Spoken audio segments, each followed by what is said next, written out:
life here inside of these Cafe Kubal studios. You know the Cafe Kubal is located on 3501 James Street, 324 West Water Street, 401 South Salina Street, as well as inside of, and those are all in Syracuse, as well as inside of their double-decker cafe on 343 Fayette Street in Manlius, New York, and on the corner of Route 11 and Taft Road at Sweetheart Corners in their drive-through location. So make sure you head out there today and show them some love. And I got a little sign over my shoulder here now. I don't know if you can see it here. But what does it say? Pumpkin spice everything. Pumpkin spice everything.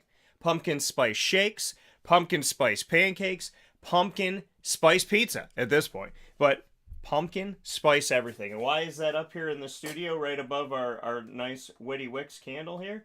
Well, that's because I love me some pumpkin spice.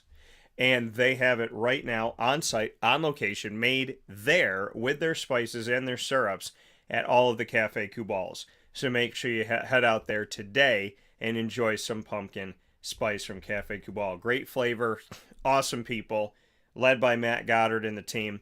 Can't thank them enough for all the work that they do in our community. It means so much to grab a cup of coffee, tea, chai, or one of their sandwiches, bagel, a cookie, because it's local. So make sure you get out there today and show some love to local and to Central and Upstate New York at Cafe Kubal.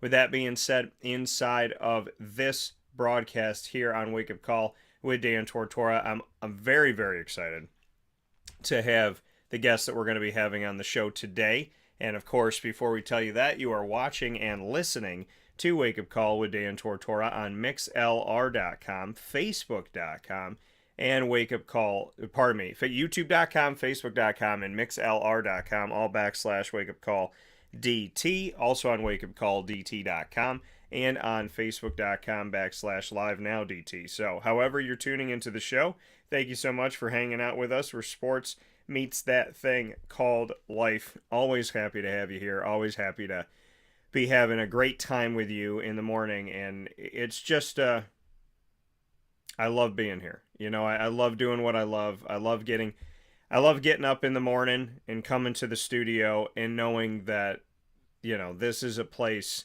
for me to share what I love with you and to just enjoy the day, right? Get your thoughts, share my thoughts, and learn from you. Hopefully I can teach something, and I definitely learn from the people that are watching and listening to the show, and just building that camaraderie and that connection, right? And letting you know that there's good out there, and, you know, to have the strength to get after what you want to get after and to be the best you can be. You know, that's all that you can be is your best. That's all you can do is give it all every single day and try. You know, things are not going to be perfect. Things are not going to always work out the way that you want them to. But you got to stick with it. You got to be steadfast and just attack the day to the best of your ability. And things will work out. You know, life does improve. Life does get better. And it does take time. You know, and I think that we have to understand that, right? We have to understand that life does take time. And that's why it's so important and so imperative to spend your time wisely. Because if you don't, then, you know, everything that's good in life has to take its time. And so if you don't put that work in, you put that time in, you're putting yourself farther and farther behind the 8 ball, and who wants to be there in life? So make sure that today and every day when you're giving your all, you are conscientious of your time, of other people's time, and of doing what you can to be the best that you can every day, because that's what's important, right? We have to be our best. We have to give our best. We have to do our best. And life can become so beautiful from just giving all you got. So I'm very, very happy that I have the opportunity every single day to try and change a life for the better, to try and give back to others, and to try and help you with whatever's going on in your life. Some of you that are listening and watching, I may never meet you, but that doesn't mean that we can't somehow experience life together through this show and through this broadcast and through just trying to help and see you improve and see you be happy. So I hope that whatever is going on in your life today, personally, professionally, that you're getting better, you're working through it, and if you need any love or any prayers, you know what? Let's say one right now. I feel the need to start a show with a prayer, so that's what we're going to do. In the name of the Father, and of the Son, and of the Holy Spirit. Amen. God, I want to pray this morning, before we get anything started, for everybody out there, whatever's going on in our lives, that we are healthy, happy, and safe, and that we are filled with all of your most precious gifts to do your will and to be well. Today, tonight, and so on, whether we are traveling, staying put, or both, may we truly have a long, fun day and night and so on that go by slowly, and may you keep us safe and sound. Whatever is bothering us in our hearts, our minds, our bodies, or our souls today, please lift that burden from us. Help us to give that to you and to trust you to help us through it. May we not lean on our own understanding, but lean on you and your wisdom, because you know all, you hear all, you see all, and you are all that we need. God, please be with us. Keep us safe and sound. And even when our loved ones pass away, keep us together even in death, because dying, you destroyed our death. And rising, you restored our life. Please help us to heal from whatever we need to heal from, completely and for good, and no matter what, through you, and handle well whatever comes our way, including all of my loved ones and all of my friends and family out there, and to all of yours. Welcome to a new day. Please be the best that you can be. And God, please help us to have the strength to go after what we want. In the name of the Father, and of the Son, and of the Holy Spirit. Amen. Stay blessed, y'all. Stay blessed. And know that I'm here. And know that I want the best for you, right? I'm always praying for you, always hoping for you. And above all things, God is here. And God loves you. And God's never going to leave your side. Remember that. God is never going to leave your side. Ever going to leave your side. So with that being said, on a blessed morning, I am very happy to have the guest that we have today. Oliver Vigille is going to be joining us here in just a moment on Wake Up Call with Dan Tortora, where sports meets life. A linebacker alum of the Syracuse Orange going to be joining the show to give his thoughts on Syracuse's linebacker core this season. What has he taken away from Marlowe Wax Jr., from Michael Jones, from Stephon Thompson when he was out there before he got injured, as well as Derek McDonald and the whole crew, speaking on the early success with a capital SU in this 3-0 start for Syracuse, and what mob mentality means to him, as that's what the defense is utilizing and saying a lot here and having some fun with. So we'll talk with Oliver about that, and then we'll jump into our conversation in hour number 2 with Bob Holliday of WRALSportsFan.com, and a contributor there, and has been many, many decades in this beautiful world of sports. He's going to be talking with us from down in North Carolina about the fact that all of the North Carolina-based teams inside of the ACC are currently undefeated. That's North Carolina, Duke, Wake Forest, and NC State are all 3-0 to start the season. We'll talk about that. We'll talk about Syracuse being undefeated, and so much more on Wake Up Call with Dan Tortora, where sports meets life. So plenty of football coming your way, plenty of Syracuse and ACC coming your way right after this fast break on Wake Up Call with Dan Tortora, inside of the Cafe Kubal studios, where sports meets life.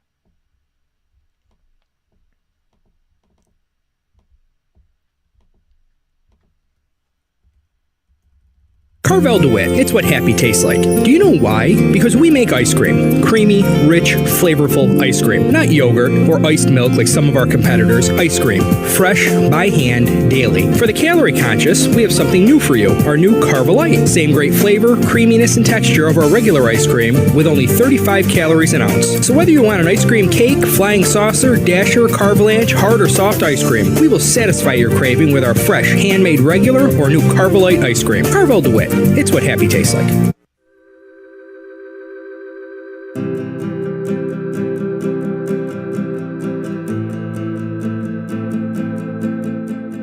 Cafe Kubal offers same-day local delivery of our products, offering no delivery charge for Onondaga County.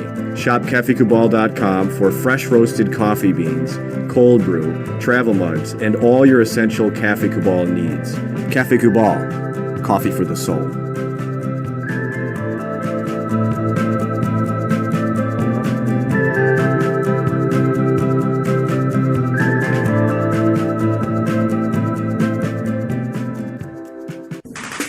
The Wildcat Sports Pub in Camillus, New York is located on 3680 Milton Avenue in the Home Depot Plaza. It is your family-friendly sports bar and restaurant. Folks, some sports bars aren't family-friendly. Some family-friendly restaurants are not sports bars. The Wildcat Sports Pub in Camillus, New York is proud to be both. It is that marriage that you've been looking for years. The Wildcat Sports Pub is your home base for your sports bar and restaurant needs, games for the kids, indoor and outdoor activities, and enough things on the menu to come back every single week and get to try something new. They're open Sundays from noon to 8 p.m., Monday through Wednesday, 11 a.m. to 11 p.m., and Thursday through Saturday from 11 a.m. to midnight. For reservations and party information, call 315-487-2222 for the Wildcat family-friendly sports pub and restaurant.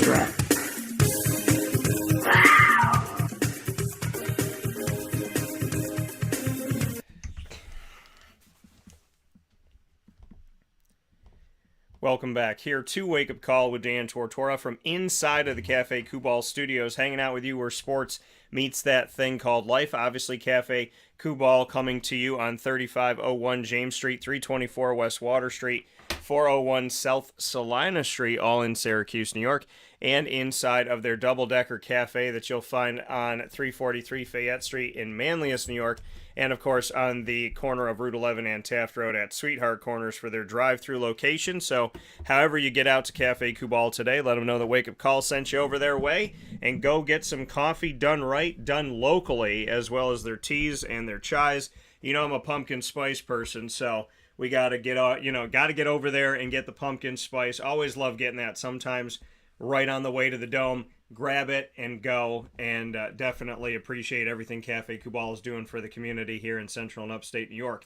Inside of MonPazPopcorn.com's What's Poppin', our first guest of the day, Oliver Vigille, here with us on Wake Up Call with Dan Tortora. Always happy to have Coach OV, as he has on his social media here, with us on the broadcast. He comes to us from St. Thomas Aquinas down in Fort Lauderdale, where he is coaching the linebackers of the future, paying it forward from his time playing linebacker as well. Here to talk with us about Syracuse football and what's going on in my second home in the great state of Florida. Oliver, how you doing today? I'm good. How you doing? I'm doing very well, and you know, I mean, for you to be a coach, coaching linebackers, bring me into how it all came about with St. Thomas Aquinas and that opportunity, and just what it means to you to pay it forward. Gotcha. So for me, it all started once I was done with Syracuse. I came back home. I ended up moving in the Broward area, and Coach Roger Harry gave me an opportunity to come out and coach, and I took full advantage of it. I was able to coach with Jason Taylor, Brian Niedermeyer, a couple other guys who are doing some big things now, and honestly, it was a great thing that played out for me, actually, because I was working in the detention center first, then I started coaching, so it all evolved around helping kids, so I just took it and ran with it. Yeah, you know, and you saying working at a detention center and everything starting with helping kids, what made you want to work at the detention center, and what did you take away from that opportunity to help the people that other people have kind of pushed off to the side? Right. That's the main thing right there. A lot of our kids get pushed to the side. You know, they don't really have the guidance or structure at home, and I saw it as an opportunity to help, and I think that's my calling, is to help kids. No matter who they are, where they're going, what they're doing in life, just be a help and a blessing to them, because a lot of kids, especially down here, a lot of kids get left behind. a ton of kids get left behind. And knowing coming from where I'm coming from down in Miami and playing at Miami Central, I know how it gets. And I know what happens with these kids and how it turns out. So I just took an initiative and do my part and what I can do in helping kids move forward in life and not get left behind. Oliver Vigille here with us this morning on Wake Up Call with Dan Tortora inside of the Cafe Kubal studios. Oliver, I had the opportunity here very recently to speak with Trayvon Burke, who also played up at Syracuse, fullback, linebacker, and running back. And Trayvon and I spoke about what he's doing and helping people in the same respect and doing that on the daily, trying to help the people that the world has left behind, forgotten about, or said, hey, you know what, you made a mistake and you're going to have to forever be known for that mistake. To know that there's a Syracuse brother out there, a part of this brotherhood, part of this family that is doing a similar thing, saying, hey, just like you, I can't leave these kids behind, I got to help them. And Trayvon even going as far as saying, you know, some of the people that I'm helping have hurt my family, but I still help them. You know, just what you can say to the fact that that there are other people like Trayvon in this Syracuse family that are doing what you're doing to try and give another opportunity to someone who made a bad decision. Right, I love it because funny. On a serious note, me and Bert, we was the same major. We basically did it all together. We was on the same team, the same major. So we both had the same idea. We did the same little, little side jobs, working at the Boys and Girls Clubs up there in Syracuse. So we both had the same mentality when it comes down to helping kids that you essentially say they threw to the side or who they're done with or things of that nature. So it actually feels good to see it and understand that there's people out there doing the same thing. So. Yeah, you know, and the beauty of that, and I'm actually William Pagan, father of Enrique A. Cruz Jr., who is one of the linemen on Syracuse's team this season.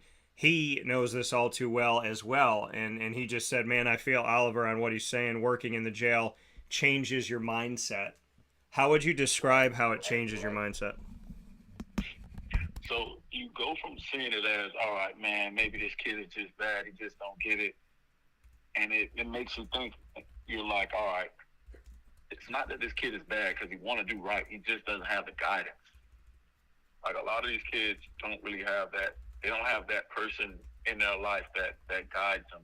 Like for me or even for Bert, for a lot of guys, honestly, a lot of football players, they have that guy or that person, the mom, dad, grandma. They have somebody that pushes them to do right and do the right things or help guide them to go in the right direction in life. So it's like for me, without my parents and probably an aunt or uncle or so, I don't know where I'd be because they all pushed me in the right direction. Even as coaches, even some of the coaches I had, they all helped me push me in the right direction. Because I remember when Teddy Lockett picked me up for practice. This is high school. This is like, I probably was like in the 9th or 10th grade, 9th grade. They came to my house and picked me up for practice. Hey, get up, come on, it's time to go, let's go. He at my door, it was shocking. I'm like, what? And yeah, and the rest was history from then. You know, and Oliver, you know, like you said, somebody going the extra mile, and I was actually just writing this on the feed, and you were talking about it while I was writing it. I said, helping those who did bad things to become better people, as opposed to just calling them bad and not trying to aid them out of their behavior. Speak to that, the difference between having somebody do a bad thing and going, okay, well, that's a bad person, and let's just put them on that side of the room and stay away from them, as opposed to saying they did a bad thing or they did bad things, but let's try. I mean, again, at the end of the day, it's personal responsibility, it's accountability. Right. At the end of any day, in any situation, the person themselves has to decide to do the right thing. But some of these people have never been taught responsibility, accountability, or anything. So at the very least, instead of calling them a bad person, we can teach them the right thing to do, hope that they pick up on it. But I'd love to hear your thoughts on the difference between just calling someone a bad person and seeing someone, conversely, have done something bad but believe that there's good in them. Right. So the thing is, and to be honest, Coach Harriet hops on this a lot. A lot of kids are absent-minded, and they don't have the structure, or they don't have what they need around them, the support system, whatever they need to let them know that, hey, you're doing something wrong. This is what you should do right. This is what's going to help you to do right. Because I can remember countless times I was in the detention center and I had kids I sat down and talked with, and they was like, man, X, Y, and Z is going on at home.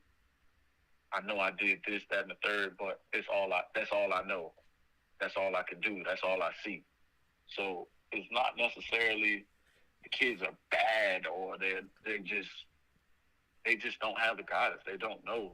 So they all need somebody to help them. Like, our biggest thing, even when we tell the kids at St. Thomas, we have structure, and it shows.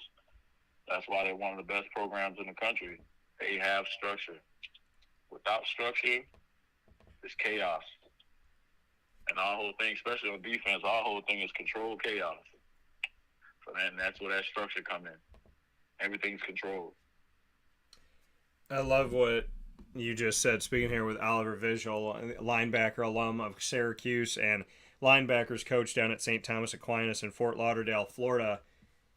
Without structure, there is chaos. How that rings a bell loud to this country right now, right? Not just to Florida, not just to New York, not just to wherever, but without structure, there is chaos, and we live that every single day. How do you structure your life when it gets chaotic? How do you structure what you do to keep yourself going? Because a lot of people that watch and listen to Wake Up Call, they know this is where sports meets life. We talk about sports, we utilize sports as a vehicle, but we spread things far more important than sports in that vehicle. So I'd love for you to talk about your structure that helps to prevent chaos in your own life, because we all go through moments where we kind of feel a loss of control. Right. So for me, I definitely take things one day at a time, and I stick to my schedule. Even when things get off schedule, I'm good at regrouping and adapting and overcoming. Like, my biggest thing is adapt and overcome. If you can adapt to any situation you're in and overcome it, you will go a long way in life. Things will not be so chaotic for you if you're able to adapt and overcome to whatever life throws at you. And that is one of my main things I come across and run with.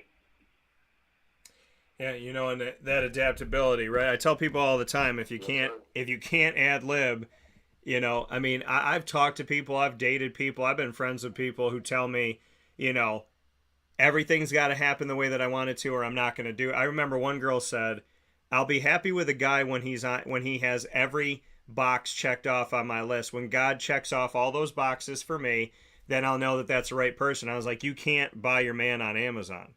So, that's not how that works. And, are people saying to me, once everything's, set up or perfect, I'll do it. I tell people all the time, I said, when I bought a house, it wasn't the best time to do it. When I started my company, I had 27 cents in my pocket and $103 in my bank account. There's never a right time to go after something that you want. You have to put yourself out there.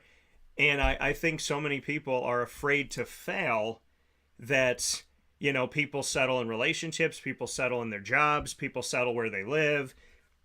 People settle in everything that they do, and then they wonder why they're unhappy. Oliver, you know this and I know this. Everybody has a dream, but the percentage of people that actually live that dream is incredibly small. And I tell people all the time, I look at life like a football field. When you go into an arena and there's 70,000 seats and there's 22 people on the field, I'm one of those people on the field. Most people in life are sitting in the stands of those 70,000 commenting on the 22 people, but they're too afraid to actually get on the field themselves. 1,000%, 1,000%. And what you said earlier that is spot on. Like everybody, a lot, even the kids, adults, everybody think life goes one way and that's it. Like you really have to understand it never goes as planned. And that's one of my things. Even on the football field, I tell my players, I'm like, listen, we got this. This is our plan. This is what we want to do. But we know there's a chance it might not go this way. And this is how we're going to react to it. Because reaction is everything, especially on the field. It's all about what you do, how you react. Well, and that's going to happen. But you got to react. Well, and that's the whole control your emotions, right? Because we all get emotional, we all get amped up, but it's those people that can stay. And that's the thing that I learned. It's not the people that yell and scream and punch and whatever. It's the people that in a situation like that can be calm, because it's the hardest thing to do. And Ollie, man, I'll tell you straight up, and people know that watch and listen to the show, I have dated some crazy women. But the ability to stand there and say, and I haven't always been the best at it by any stretch of the imagination, but to be able to stand there and say, I'm not going to be a part of this anymore. I think that, to me, you talk about it on the field, keeping your composure so you don't get a penalty. People should treat life like that, right? They should treat life like, I just made a play or I just missed a play. I can't run up to somebody and scream at them and swear at them and throw the football into the stands.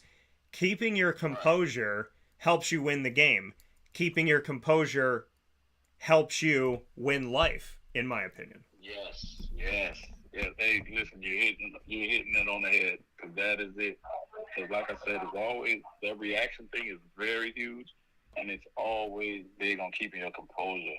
Like I always tell my guys, I say, listen, we cannot lose composure. No matter what you do, either in life, on the field, at home, you cannot lose your composure. Even the kids in detention, I was one of the lessons I had to teach them. I'm like, listen, even though something don't go your way or you're not getting what you want, you can't lose your composure. Because when you lose your composure, you make bad decisions.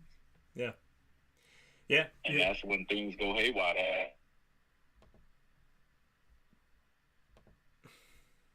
No, we might have lost Oliver again. Can you hear us, Oliver? Can you hear us? I can hear you now. Yeah. You said that's when things go haywire, and I wanted you to be able to finish your point there. Oh, yes. So when you lose composure, a lot of things go haywire, and that was one of the main lessons I had to teach a lot of people, a lot of kids, even my family members. I let them know the same. I teach them the same. I tell them the same lessons. That coming here from Oliver Vigille, Syracuse Orange linebacker, alum, and linebacker coach at St. Thomas Aquinas in Fort Lauderdale. To take a look, Oliver, like you talk about keeping your composure and staying focused, Syracuse's team has done that through the first 3 games here. They are having a great time. You're a Syracuse linebacker alum, so I'd love to get your thoughts on Michael Jones, Marlo Wax Jr., Derek McDonald, Stephon Thompson, who obviously got hurt at the beginning of the season, but this entire linebacker core to you means blank. What would you say? Say that last part again. It went out real quick. Who's in the hoop?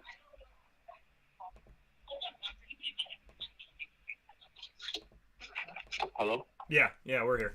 Can you hear me? Yeah, we can hear. Say that last part again. Oh yeah. I said just looking at this linebacker core that Syracuse currently has in their 3-0 start. What do they mean to you? How would you describe them when you watch them play? What are some things that come to mind? Oh, I love this. I love this group. This is a good group. To me, it's similar to that group Zion had with Zaire and JT. They're young, flying around, making plays. They got a nice group. I like it. And they're and the whole that whole mob mentality thing is perfect. Yeah. I feel like every defense, every group, or every defense should have some type of name or mantra or something they live up to, something they say every day. Like that things like that take you a long way. Like even for us at St. Thomas, we have a name. Like right now we go by church gang. The kids call themselves church gang, and it's amazing. They stand by it, they live by it, they do everything they need to do because of it. Well, and that's the thing is, and I feel that this mob mentality that they're calling it, and I was talking about this before, and Andre Sisco, who I was with down in Jacksonville, and talking to him, and he said Caleb Okechukwu was my roommate, and he's like, Dan, he's been saying this mob mentality thing for a long time, and Michael Jones, I spoke with him after this past game, just shook his hand, gave him a hug. I've known Michael for a minute, and when and I looked at him, and when I gave him a hug, I said, keep this mob thing going, man. And he turns and looks at me, and instead of shouting it, instead of yelling it, he made it even more terrifying when he just looked me in the eye and he whispered and he went, mob. And I was like, that is horrifying. Mm-hmm. So, but like, that's perfect. I love it. But but you can see, like you said, with your team having like church gang and stuff, that when you have this moniker and you take something up, and you're not just playing defense, you're not just playing offense, you're not just trying to tackle, but when you identify yourself as a team name and you say, we're the mob or mob mentality, I feel like they're having more fun. And like you said about your high school team at St. Thomas Aquinas, I feel like when you create an identity, you are even more passionate to keep that going. Yeah. Yes. Yeah. And I love that because I feel like they're on the field, and when somebody makes a sack or somebody forced a fumble or somebody gets an interception, they all come together and it's like, mob. It's saying it's just there's something different to it, and I honestly feel like it's helping them win right now. Yeah, definitely. And you see like a couple plays, even in the last game, you watch. You see guys around the pile. You see everybody's flying to the ball. The camera club looks great. And even now, I mess with my kids now. I'm like, listen, you don't run to the ball, you're not in the camera club. It's a problem. And if you see it there, you see those guys, their camera club look amazing. Everybody's going to the ball, and that's all because of that mob mentality. And you not wanting to let your brother down. Because actually, it's a real family. It turns into a real family, and it takes you a long way. And when you see that, when you see these guys flying around having fun, identifying themselves as the mob, when you see that on the field, having played and now being a coach, what do you think that's going to do not only for this season, but for like their connection and their brotherhood and what they're building upon? Like, what does something like this do to uplift the human spirit as well as uplift the team? It takes it to a higher level, and to be honest, it takes it to a level that they won't even imagine. Because even when they go on and move on from Syracuse, they'll still talk about it till this day. Like even right now, I'm in a group chat with some of my teammates from my years at Syracuse, and it went a long way. Like, 'cause these are guys you hang around all day, every day, and not even just on the football field after. When they out at the dining halls or on campus somewhere or anywhere, all that carries over, and it carries you all the way down in life, even into deep into adulthood. Yeah, and that's the thing that I love more than anything is that these guys are building those relationships. They're having fun and having this identity. It's like you can feel. I mean, you can feel it in the air. I mean, you can honestly. You can feel it, and I will never. And here's the thing: almost 19 years of being a broadcaster, in November 19 years, I will never forget that Michael Jones turned around to me and went, because it was such a moment, and I was just, I mean, like that's the thing. You just slap his hand, and you're like, my guy, like that. You know what I mean? Like that, because to me, and you know this from from being on the show, and everybody, I hope, would know this, is that I don't treat you guys like stories. I treat you guys like people, and you become a part of my family. So, like, Michael and I have already had conversations, been around each other. But when he did that, I was like my brother. I was just like that was it to me. I was like, that's family, and just shaking his hand and being like, God, I want to be out there with you, like sacking people. I mean, they make you wanna Marlo Wax and telling his story, and you know, Caleb Okechukwu when he got his first career interception and first career touchdown, when he ran into the end zone and he held the football out, he looked so proud and so happy, and it looked like he was holding that, and I got to talk to him about this if he cried during it, but it looked like he was holding that football out to the fans like I brought this to you. It was like, you know, they talk about the dog mentality, and it's like when a dog gets something and brings it to the owner and is like, here, like I did this. Right. And I just, man, I got to tell you, man, and it's the energy, man. That energy, when you carry that energy flies around and it's positive. Yeah, man, it's very contagious, man. It's awesome, actually. Can you go back to a moment or two for you at Syracuse where, like, you had that moment where you felt like your soul was, like, elevated? Do you have a moment like that? Yes, actually, you know what? My first time being on the field, my first kickoff being on the field, that had to been one of the things that was soul taking for me. Cause in my head, I'm like, wow, I'm in college, I'm in the dome. You see everybody, you hear the crowd, and then it's like, boom, the ball's kicking, you running, and it's like, oh man, this is different. This is not high school anymore. There's thousands of fans here.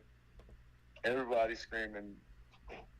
Different, bigger, faster guys. It's a whole different ball game. That had to been it for me. And everything else is just me playing ball. Yeah, you know, and that's, I mean, and that's the thing is, like, experiencing that and being a part of that. I think, you know, when you do what you love and you love what you do, you don't feel like you're working. Right, definitely. You know, and you have those moments where, like, I get amped and I get excited, and there's times where I'm at a game and I'm seeing one of you guys, I'm seeing somebody out there, one of the women I know, men I know, whatever, but I'm seeing somebody playing the sport and something happens and I truly, like, want to jump out of the press box, run down, like, slap you on the helmet and go back to my seat. Because there's and I'm seeing that with the team this year, and you know, I mean, looking at this group and looking at what they're doing and how they're doing it, they're having fun, and that to me is so beautiful. And the way they came back against Purdue and the way that they fought, I mean, Oliver, when you do, I mean, you're at St. Thomas Aquinas, you're seeing the guys do it. I have to ask you this point of it. You've been a player, you're a coach now. Does it feel the same when your players, as a coach, when your players do something that you ask them to do, or, you know, something in practice or something you saw in film? When your players succeed, does it feel like when you succeeded? Does it feel better? How, you know, when you're on the field doing it yourself, as opposed to somebody's on the field that you're coaching doing it, how do those compare to each other? That's a good one. To me, I feel like it's better because, like, so in our last game, we played Western High School. So my middle linebacker, he actually had a pick six. We sent a blitz. He sent the blitz off the edge. He made the perfect read. His eyes was perfect. As Coach Schaefer always screamed, gotta have great eyes. Gotta have great eyes. So I screamed the same thing. Gotta have great eyes. Gotta have great eyes. And for him to get the interception and score was perfect. To me, it was a perfect play, and it felt great. I'm like, thank you. We're doing something right. We can do it. And it's definitely. I think it's the coaching one that feels good to me. Like, cause like I scored in the NC State game. I had a couple tackles in some other games. It was cool and fun, but I don't know. It's just different as a coach now. Actually helping other people do it or showing other kids how to play fast and physical. So I'll probably say it's probably better as a coach, to me at least.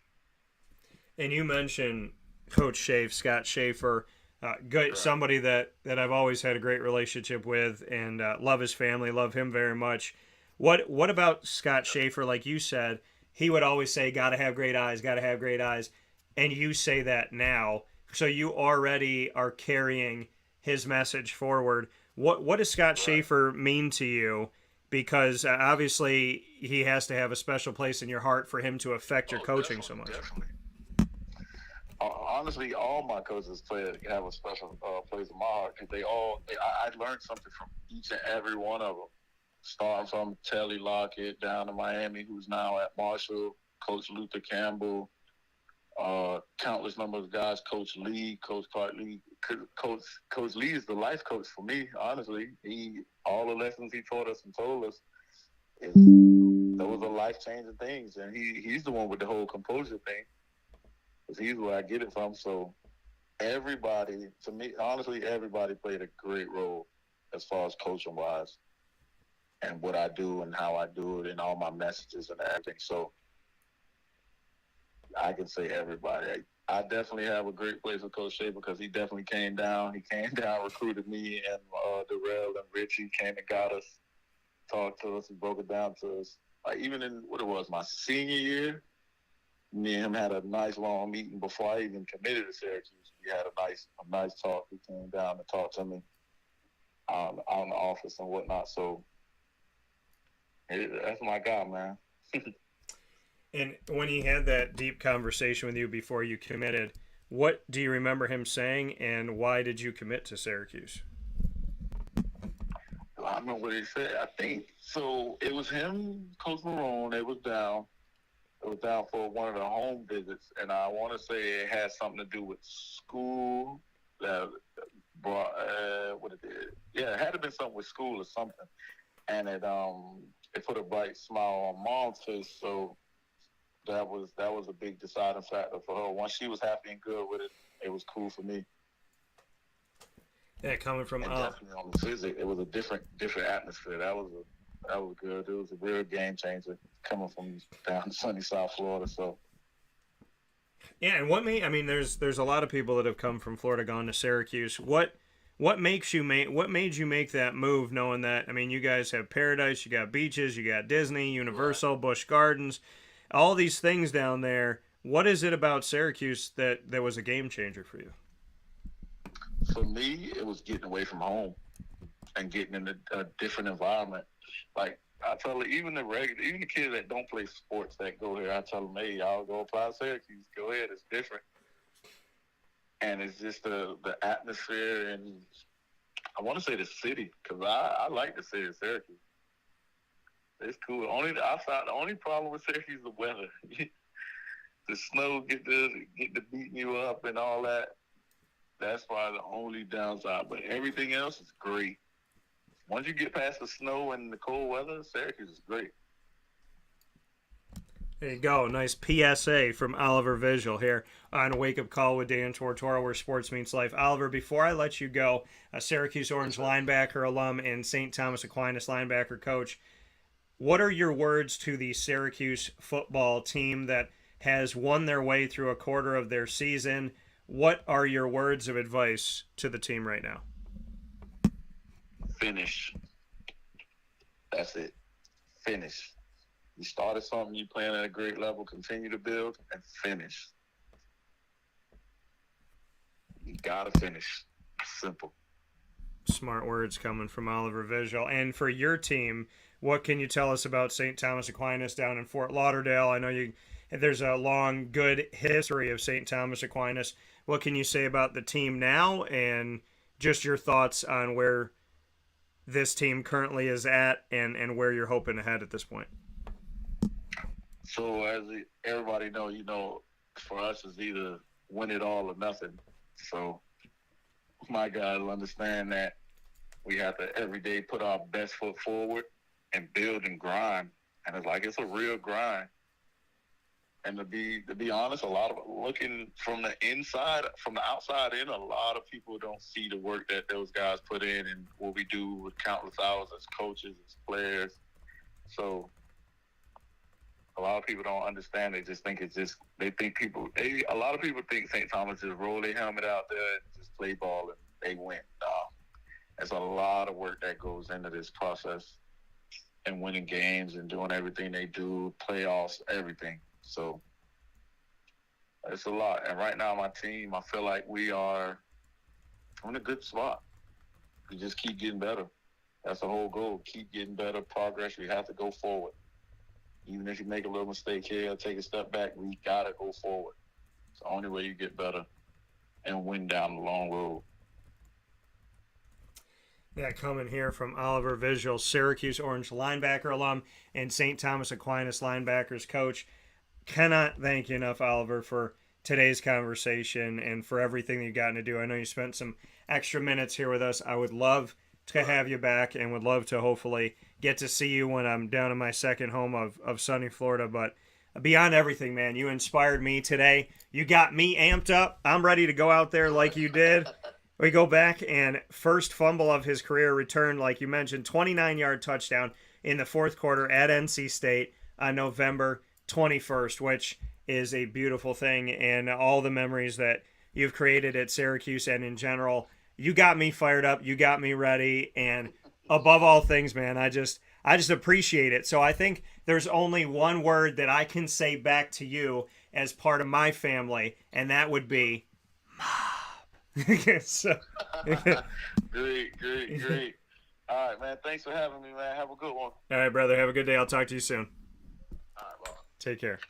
Coming from Oliver Vigille. He's got me pumped. You know what I mean? Like, I get amped. I get live. You know what I mean? Like, this is not, this is not a drill, to me. Like, this is life.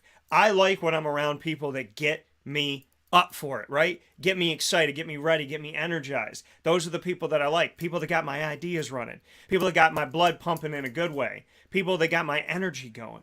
That's what I love, right? That natural energy.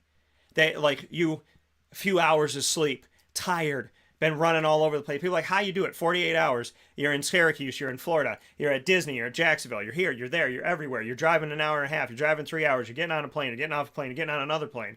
How do you do it? Because I love it. I love it. I love that energy, right? I love to sleep, but I don't let myself do it a lot. And so, but I love it. I love to sleep. I love to rest, and I know I have to do it more. But when I get up in the morning, like, that's what I want. I want to feel good. Like, my back is tight today. I want to feel good. I want to feel healthy. Because, this makes sense to some people. May not make sense to everybody, but I hope that it can this morning. I've never made a tackle with pads on in my life. But getting off that conversation with Ollie, I'm ready to hit something, grab something, make that ball fumble. Help out my teammates, help out my brothers, pop that ball out so he could take it to the house. Right? That mentality, it's a beautiful thing. It's a beautiful thing because it gave Syracuse an identity. It gave them a brotherhood. It gave them a family. It gave them something to live up to. It gave them something to be. It gave them something to cherish and to take care of. And that, to me, is a beautiful thing. Don't ever underestimate. Who cares if somebody thinks it's a stupid idea? Who cares if somebody laughs at it? Because most people laughing at your ideas are people that don't have ideas of their own. And a lot of times the people that laugh at your ideas end up taking your ideas down the road and trying to copy them. Most of the time when someone goes, ha ha ha, that's so stupid, they end up ha ha ha using it. So stay the course, be who you are. It doesn't matter if somebody makes fun of you. It doesn't matter if somebody doesn't understand you. It doesn't matter if somebody tries to stop you. Because you have to be yourself. You have to grow yourself, be yourself, love yourself, stay true to yourself. Okay? Have that mob mentality. Have that fight in you. Have that desire and that want to. And go and get after it. Because what you have in your life is what God gives you and what you work your tail off for. And you don't give that up for anybody. You don't give that up for anybody. Go and be who you are. Be proud of who you are. Give what you can give. Do what you can do. Love what you can love. Try what you can try. And don't ever, ever, ever give up on it. This Syracuse football team has struggled. But the more that they do what they're doing on the field right now, and the more they have fun, and the more they fly around, and the more that they win, you forget about it. You forget about it. It starts to go away, right? It starts to go away. Your time for being positive, your time for getting after it, your time for making a play in your life is now. Yeah, things are scary when you're going after what you want. Yeah, things are hard when you're going after what you want. Yeah, things don't always make sense when you're going after what you want. But you're either going after what you want or you're not. I'm going to say that again. You're either going after what you want in life or you're not. Simple. You are either trying to do something or you're busy doing nothing. Okay? And I write notes to myself, and I found one yesterday, and it couldn't have come at a more perfect time.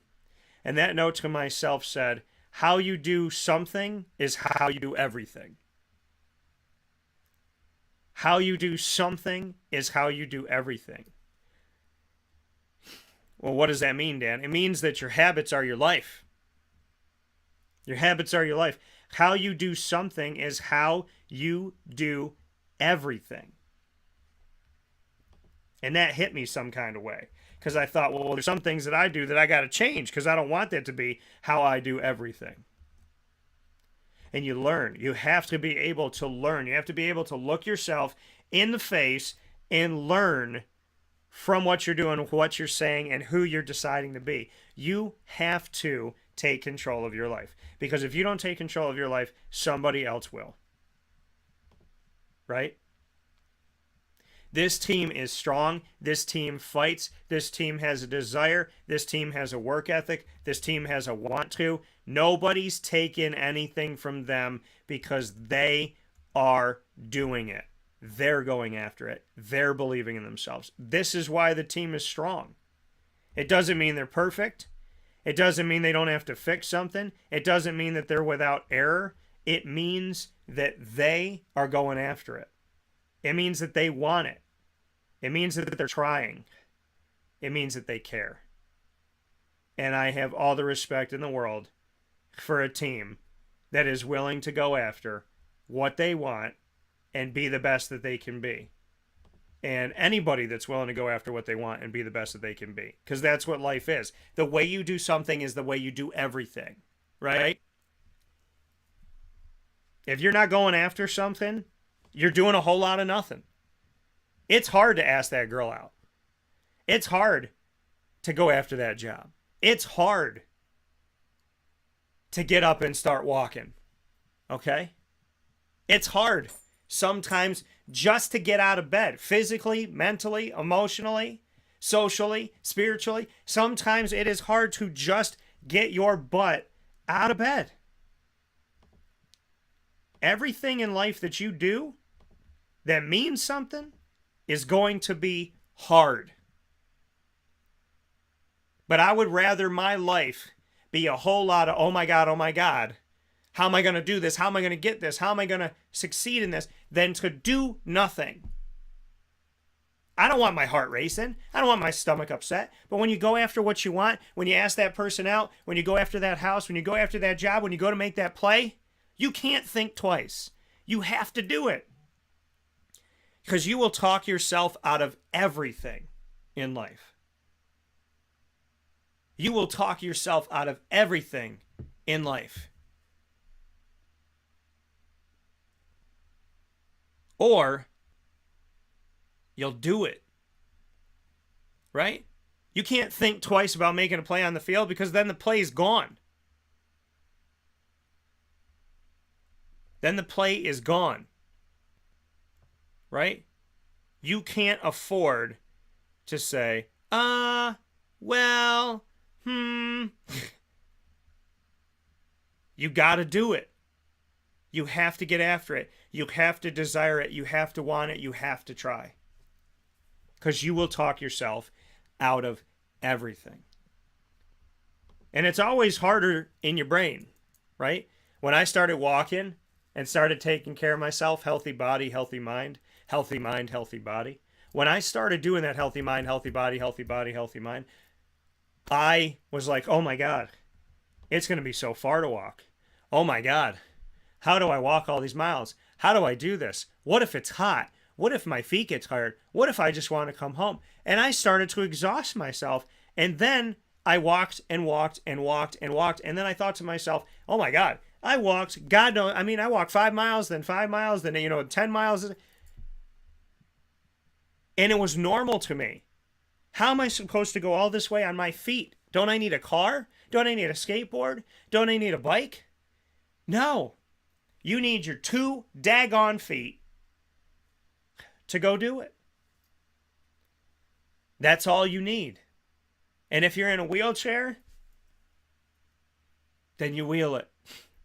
Okay? If you're stuck in the bed right now, then, you close your eyes and go there in your mind. No matter what your situation is, you're alive. And you have the opportunity to do something with it. You have the opportunity to make something great happen. Or you have the opportunity to talk yourself out of it and do nothing. You don't know if when you go after that job, you're going to get it. You don't know if when you go after that tackle, you're going to get it. You don't know if when you ask that girl out or that guy out, if you're going to get a yes. You never know if it's going to work. But you don't try, it'll never work. You have to. People don't get married by sitting on the couch hoping that somebody knocks on the door. People don't have the job of their dreams because they say, God, give me the job of my dreams, and they sit in the house and they wait. All right? The job's not going to fall. The purse is not going to fall. The money's not going to fall into your lap. It's not going to happen. You got to get up. How did you get in shape, Dan? Man, how'd you do what you did? I walked. I put the work in. But Dan, what isn't it daunting? Yeah, you can talk yourself out of anything. You can. Or you can do it. Right? So many people are afraid of success. They're afraid of tasting victory because then they think they're going to have to taste loss after and they'll never taste victory again. Some people would rather never taste victory once than to taste it and think that they're going to lose it. You can't get in a relationship, have somebody say yes, and then go, oh my God, I'm a loser. I'm going to lose him. I'm going to lose her. I'm going to lose him. You can't get a house and go, oh my God, I'm not going to be able to take care of it. You can't get a dog and go, I'm not going to be able to take care of him. You can't do that. You have to go after what you want in life. Believe that you should have that. Believe that good things should come your way. And they will. And yeah, the first door you knock down might not work. I applied to 91 jobs when I was graduating college. I didn't get a single one of them. And I don't think 99% of them gave me a fair chance to even know my name, let alone know what I can do. They never even saw me do what I can do. But I was like, okay, you know what? I could have put more work in. I could have sent this tape. I could have made sure I had something ready. I could have sent this with it. I could have done more than just send a letter and a resume. I could have gone the extra mile. I learned something. I could teach that to somebody else now. Then there's other places where I thought I did a great job. I thought I did everything and more that I was supposed to do, and I still didn't get what I wanted. I know what it's like to put it all in and not get it all out. But would you rather be the person that kind of sort of... Would you rather be the person that when something doesn't work out, they fire you and say, well, you didn't put the work in? Some of us get fired or we don't get our contract renewed, and it has nothing to do with us. It has nothing to do with us. And sometimes it does. Sometimes you didn't put the work in. Right? And I never want that to be the case for me. I never want to be in a relationship where somebody goes, well, we would be together right now, but you're not putting the work in. You know? You don't want to be with me? That's fine. But I never want it to be because I didn't hold your hand and I didn't kiss you and I didn't ask you how your day was. Right? You don't want to renew my contract? Okay, well, I want to make sure it's not because I'm late or because I didn't listen to something I was supposed to do or because I wasn't prepared to be on air. My dad told me, and he told me it last night again. He said people are going to do what they want to do to you. They're going to treat you the way that they want to treat you. Never make them right when they have a negative assessment. Never make them right. Right? If somebody's going to complain about you, treat you, say you're this, that, and the other, never make them right. Never make them right.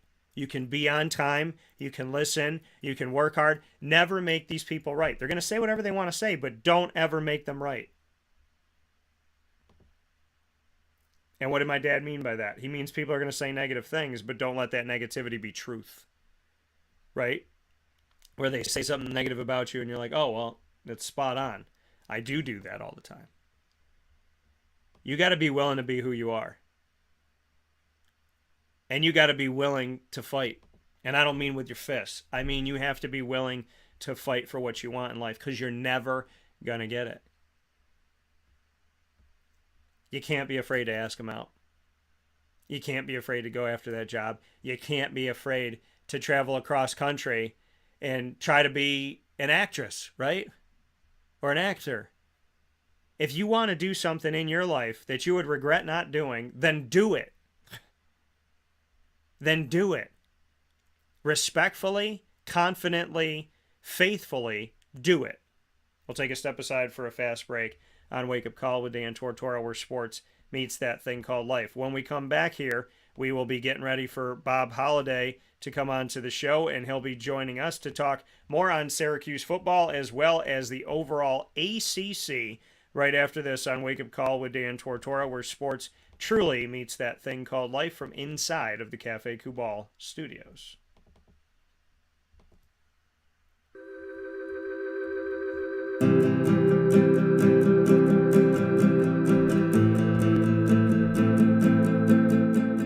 Cafe Kubal offers same-day local delivery of our products, offering no delivery charge for Onondaga County. Shop cafekubal.com for fresh roasted coffee beans, cold brew, travel mugs, and all your essential Cafe Kubal needs. Cafe Kubal, coffee for the soul.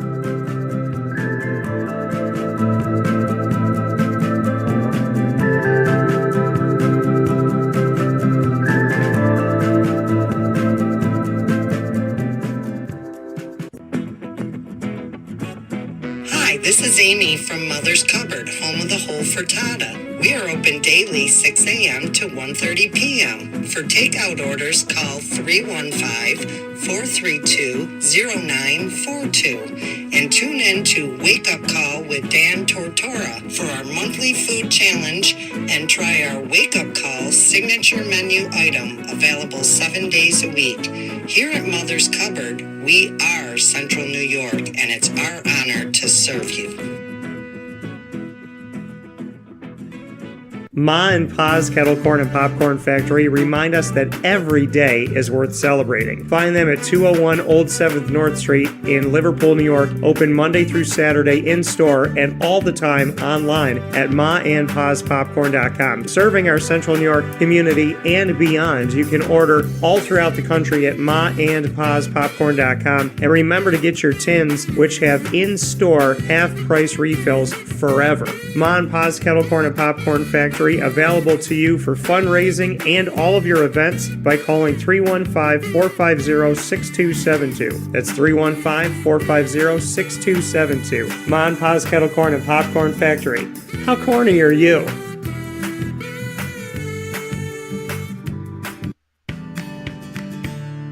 Witty Wicks Candles and Gift Shop, Township 5, Camillus, where you will find handcrafted all-natural soy wax candles over 60 cents to freshen up your home.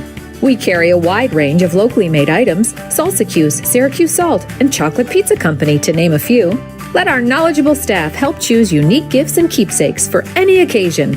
Gifts for family and friends, and maybe a little something for yourself. Witty Wicks Candles and Gift Shop, Township 5, Camillus.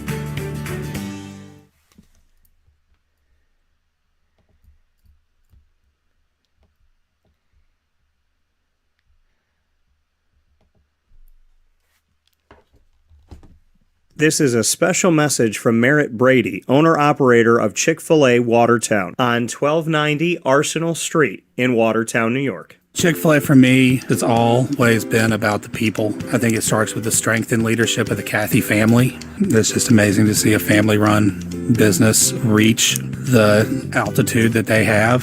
Second mile service is something that we embodied at my previous business, and the ability to make people feel like they're the only person at your establishment, that you are there to serve them that day and looking for those extra ways to make them happy, to anticipate what they need next is what makes me tick. And I'm going to have so many opportunities at Chick-fil-A to do that. It's one of my favorite things to eat in the world.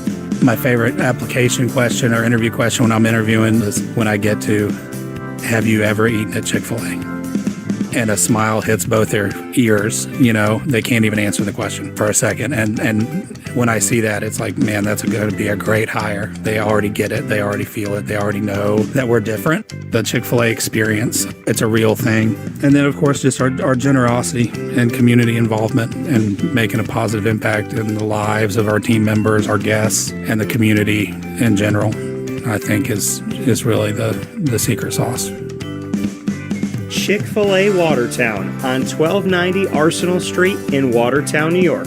Coming to you, fall 2022.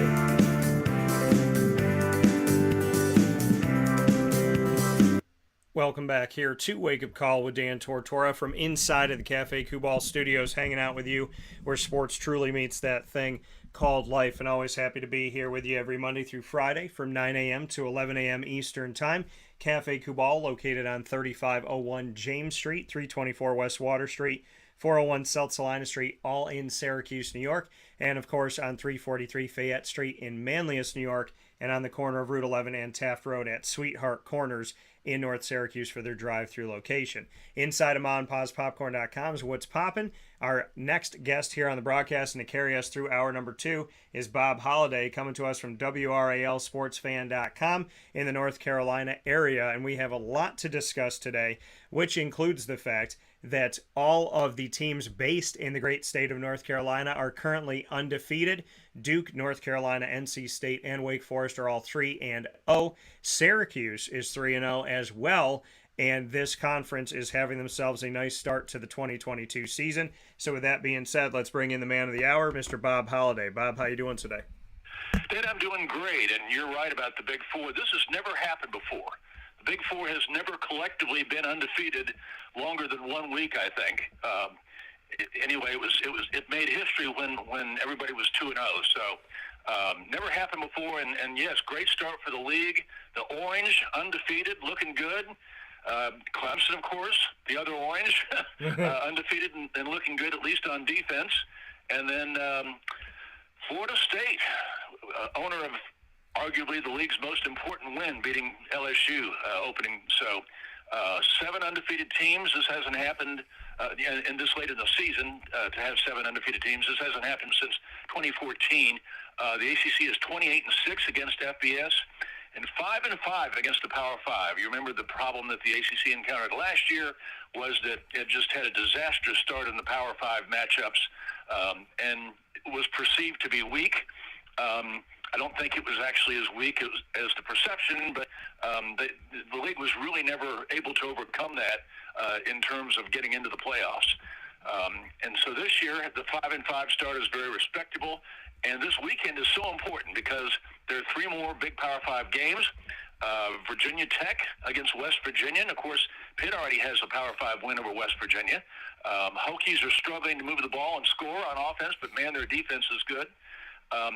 Duke plays Kansas, 2 basketball schools that are playing remarkably good football. You know, the Devils are 3-0, lead the league in turnover margin, but they're facing a Kansas team that is piling up points like they're going out of style. So, and of course, it's a road game. So, difficult test for the Devils, but still, they beat Northwestern. So, we shall see. And then North Carolina plays Notre Dame, and this is North Carolina's best chance to beat Notre Dame. The Tar Heels did beat Notre Dame back in the Butch Davis days. Technically, I think that win was taken away. But anyway, North Carolina's offense has been fantastic, and Notre Dame's offense is not. So we shall see what happens this weekend. Yeah, definitely going to be a huge opportunity as we step forward here. Like you said, no, the four teams there, the Big Four in North Carolina, had never gone longer than being 1-0 together and whatnot. So to have the fact that they're all 3-0, that they're undefeated this many weeks in the season, that what does that say about where Duke is with Mike Elko? Obviously, Mac Brown in his second coming at North Carolina, he's a few seasons in, and looking at what they both done. And then you look at the other side of it with longevity, Dave Doran and Dave Clawson at NC State and Wake Forest respectively, teams that don't get a lot of respect that I've respected for a very long time. I've seen Clawson's work, I've seen Doran's work, and I can actually go back and tell people to check the tape years ago when I said, I don't understand why these guys don't get the credit that they deserve and what they've been putting forward. What is it saying about all of these teams in North Carolina as far as where they are with two longtime coaches, a coach that came back, and then a coach in Mike Elko, who is a defensive-minded coach who came from Texas A&M under Jimbo Fisher, former Florida State coach, and here he is at Duke coming out on the defensive side. And what Duke is doing right now, and I confused some people because they didn't know he was a defensive guy. I said, look at what he's doing. He's scoring a ton of points, which is something Duke historically and recently has not been able to do with their football program. And here's a defensive guy on a team that can put up 40 plus. No question. And of course, Mike Elko was also the defensive coordinator for Dave Clawson at Wake Forest. They left for Notre Dame and then Texas A&M, and so he's been in a lot of good programs and has brought a lot of good ideas to Duke. When you have coaching changes, you just never know how it's going to go. Sometimes there's an adjustment period. We're seeing that at Virginia, where the Cavaliers have the league's top returning passer in Brennan Armstrong, but under new coach Tony Elliott, they are moving the ball but struggling to score points. At Virginia Tech, you have Brent Pry. Defense, good as ever. Offensively, they're really hurting. I think in both cases, they lost to Old Dominion. Virginia nearly lost to Old Dominion. So we're seeing growing pains in those particular new coaching situations. But at Duke, where things were just moribund in the final 8 or 9 weeks of the David Cutcliffe era, same players. I'm sure Mike Elko brought in some new recruits, but by and large, it's the players that Duke had before with new ideas and a new attitude. Duke is aggressively going for the football. The Blue Devils lead the league in takeaways. And by the way, I noticed that Syracuse has yet to turn the ball over in 3 games. That's most impressive. But Duke has 9 takeaways, and I think has only turned it over once or maybe twice at most. Syracuse, 6 takeaways, no turnovers. The teams that lead the league in takeaways are all undefeated so far. So I think there's something to that.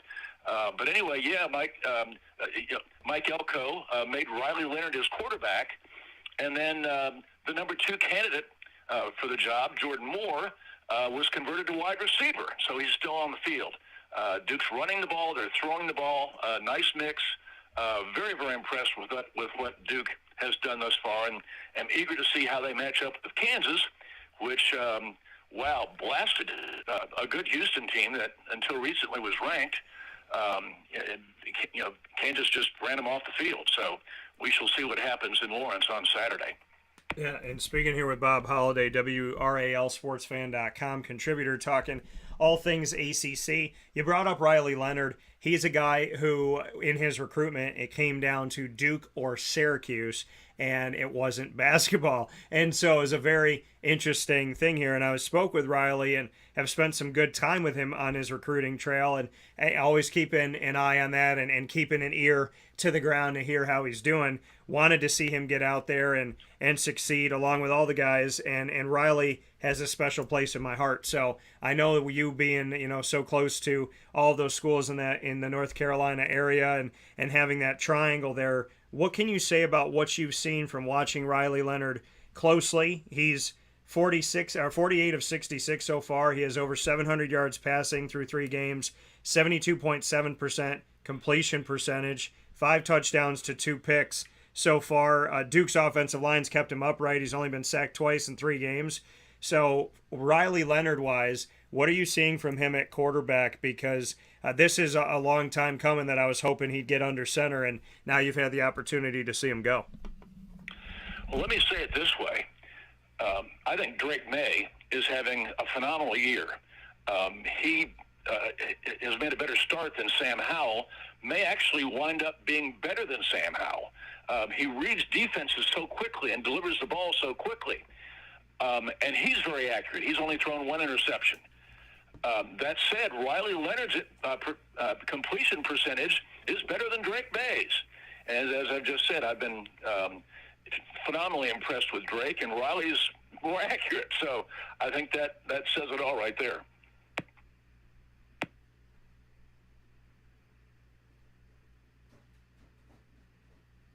And in seeing, what they've done up to I know you mentioned Drake May and what he has for North Carolina and what he's done for the Tar Heels thus far.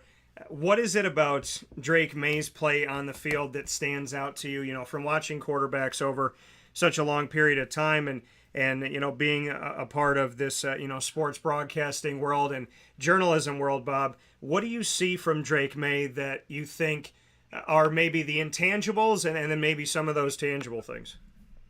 Oh, I think they're definitely intangibles. I covered Drake's father, Mark, in the mid-'80s. Mark is arguably the nicest athlete I ever dealt with, just a fantastic person. Last time I saw Mark was at the Barclays Center before the CBS Classic, where UNC was playing Ohio State, I think it was, or Kentucky, one of those teams. And Mark, I congratulated Mark on his son Luke, whom I'd never seen play, being added to the North Carolina team as an invited walk-on. And Mark talked about how Luke can do it. He just needs confidence. And okay, Mark, that's good. And Mark was right. What a basketball player Luke turned out to be. Well, Drake was also a pretty good basketball player. And I think you see that when you watch him play football.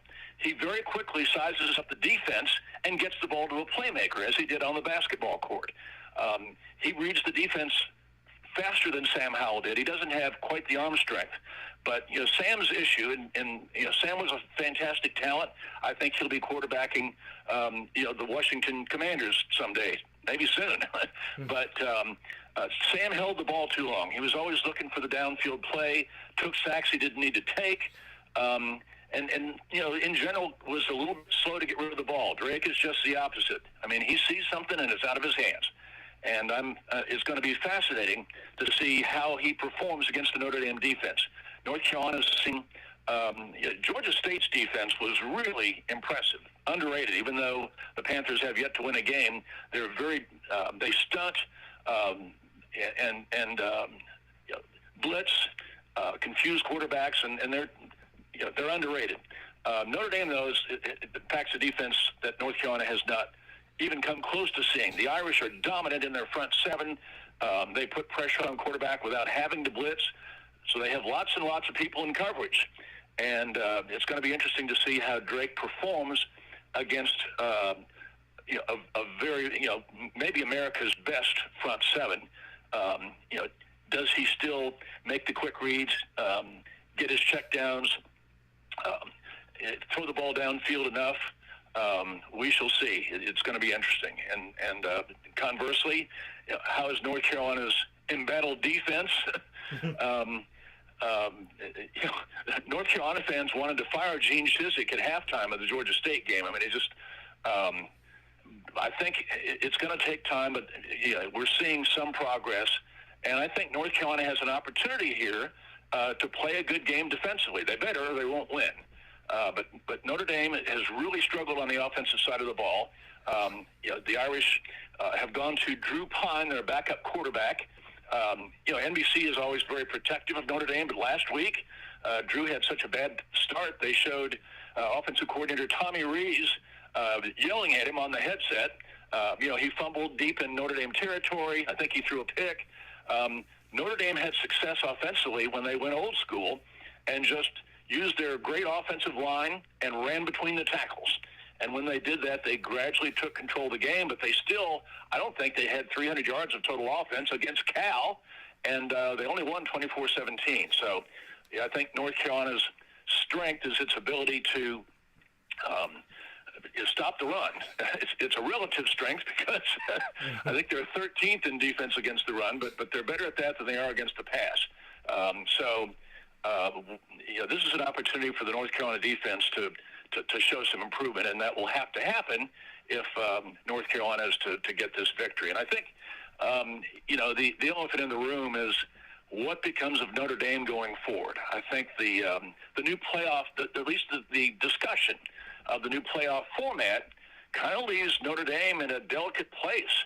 As of right now, they're talking about 12 teams and only conference champions getting the top 4 seeds. So if that continues to be the case, Notre Dame would never, as an independent, be a top 4 team. Also, this season, they have a victory now. They could still turn the season around, but this could also be a losing season. I think their contract with NBC is up in a couple of years. What becomes of that? If Notre Dame keeps winning as an independent, then there's no reason for the Irish, and keeps making television money from NBC, there's no reason for the Irish to consider joining a conference. But if suddenly Notre Dame football falls on hard times, who knows? The school might decide that its best path to the playoff is to join a conference. Yeah, and that's where we stand right now. And I said you can make it really easy to get Notre Dame to join a conference and just tell them in this new college football playoff format that if you're not a member of a conference, you can't qualify. I mean, they could make that the easiest road. And if they were to do something like that, then Notre Dame would have to make a very quick decision to hope to go somewhere. Bob, you and I have been around it, and we, heard Jim Phillips talk about it, ACC commissioner, and give his take. Where do you stand on this Notre Dame conundrum? You have spent many years in covering this world of sports and in college football. What do you see? Do you see independent? Do you see Big Ten? Do you see ACC? Because they've been there with every other sport except for football. Jim Phillips said that he has not shied away from the fact that they're very deliberate in their approach to Notre Dame and haven't been, kind of coy or back and forth with whether or not they actually want them there, that they've been very, very, very clear to Notre Dame what they want. And they got to have them for a season back in the COVID year of 2020 to at least have on paper and show Notre Dame what it looks like. So where do you see, as we're reading the tea leaves here, Notre Dame in the future? Well, Notre Dame's traditional rivals, of course, are in the Big Ten. They had great series with Michigan State, Purdue, and now that Southern Cal is joining the Big Ten, the Irish had a fantastic series with the Trojans for years and years. There's one more traditional Notre Dame rival that's going to the Big Ten. So, you could certainly see that if geographically it makes sense for Notre Dame to join the Big Ten. Academics are obviously very important in South Bend, and the Big Ten is known for academics. At the same time, the man who I think did more to broker Notre Dame's enjoyment with the ACC, Gene Corrigan, the league's former commissioner, the late Gene Corrigan, was ACC commissioner in the 90s, and of course he was, prior to becoming ACC commissioner, he was the athletic director at Notre Dame. And I feel like he was a major go-between when Notre Dame joined the league in all sports except for football. He expressed the opinion at that time that Notre Dame valued its football independence, but if the Irish were ever to join a conference, it would be the ACC. He really felt that way, knowing both parties. John Swofford expressed the same thing, and as you referenced, Jim Phillips, who also has ties to Notre Dame, feels quite confident that if Notre Dame ever decides to join a conference, it will be the ACC. Now, of course, for the next 12 years, it would cost Notre Dame a lot of money to join the Big Ten because of the grant of rights that the ACC has. Notre Dame would have to sacrifice its share of the TV money to which it's entitled. So I don't think we'll see Notre Dame joining the Big Ten anytime soon. But again, geography, traditional rivals. I would not be shocked if ultimately the Notre Dame wound up there, but at this point, I think the ACC is more likely. Actually, at this point, football independence is more likely if Notre Dame keeps winning. But if the losses pile up, they've got to have a path to the playoffs somehow. So these games with the ACC against Notre Dame, and for some reason, Dan, there's supposed to be 5 ACC games with Notre Dame by contract, and for some reason this year there's only 4. But anyway, it's important that the ACC do well in those games, starting Saturday. Yeah, and North Carolina's had a crack at Notre Dame here in recent history, and they've made the games, obviously very interesting and competitive, but this is one where you really need to slam the door on this. I mean, Notre Dame has not looked good by any stretch of the imagination. Almost lost to Cal, as you made reference to, and lost to Marshall here recently. Notre Dame does not look like any type of a powerful anything. And it was funny that, and they lost to Ohio State in the first week, when I got asked the question, who are you taking for Notre Dame, Ohio State? And I said, well, the better question to ask me is, why is Notre Dame ranked 5th in the country? And that, and I say it all the time, Bob, and I would say this about anybody. This is not an attack. This is not an attack on Notre Dame. This is not anything personal to Notre Dame. This would be to Syracuse, to Penn State, to Texas, to anybody in a situation where you are ranked high and given preferential treatment and all these special rules to get into the college football playoff based on your history, based on you used to be a good team, based on your lore of all of the donors and the boosters you have, based on the fact that Rudy was a really good movie.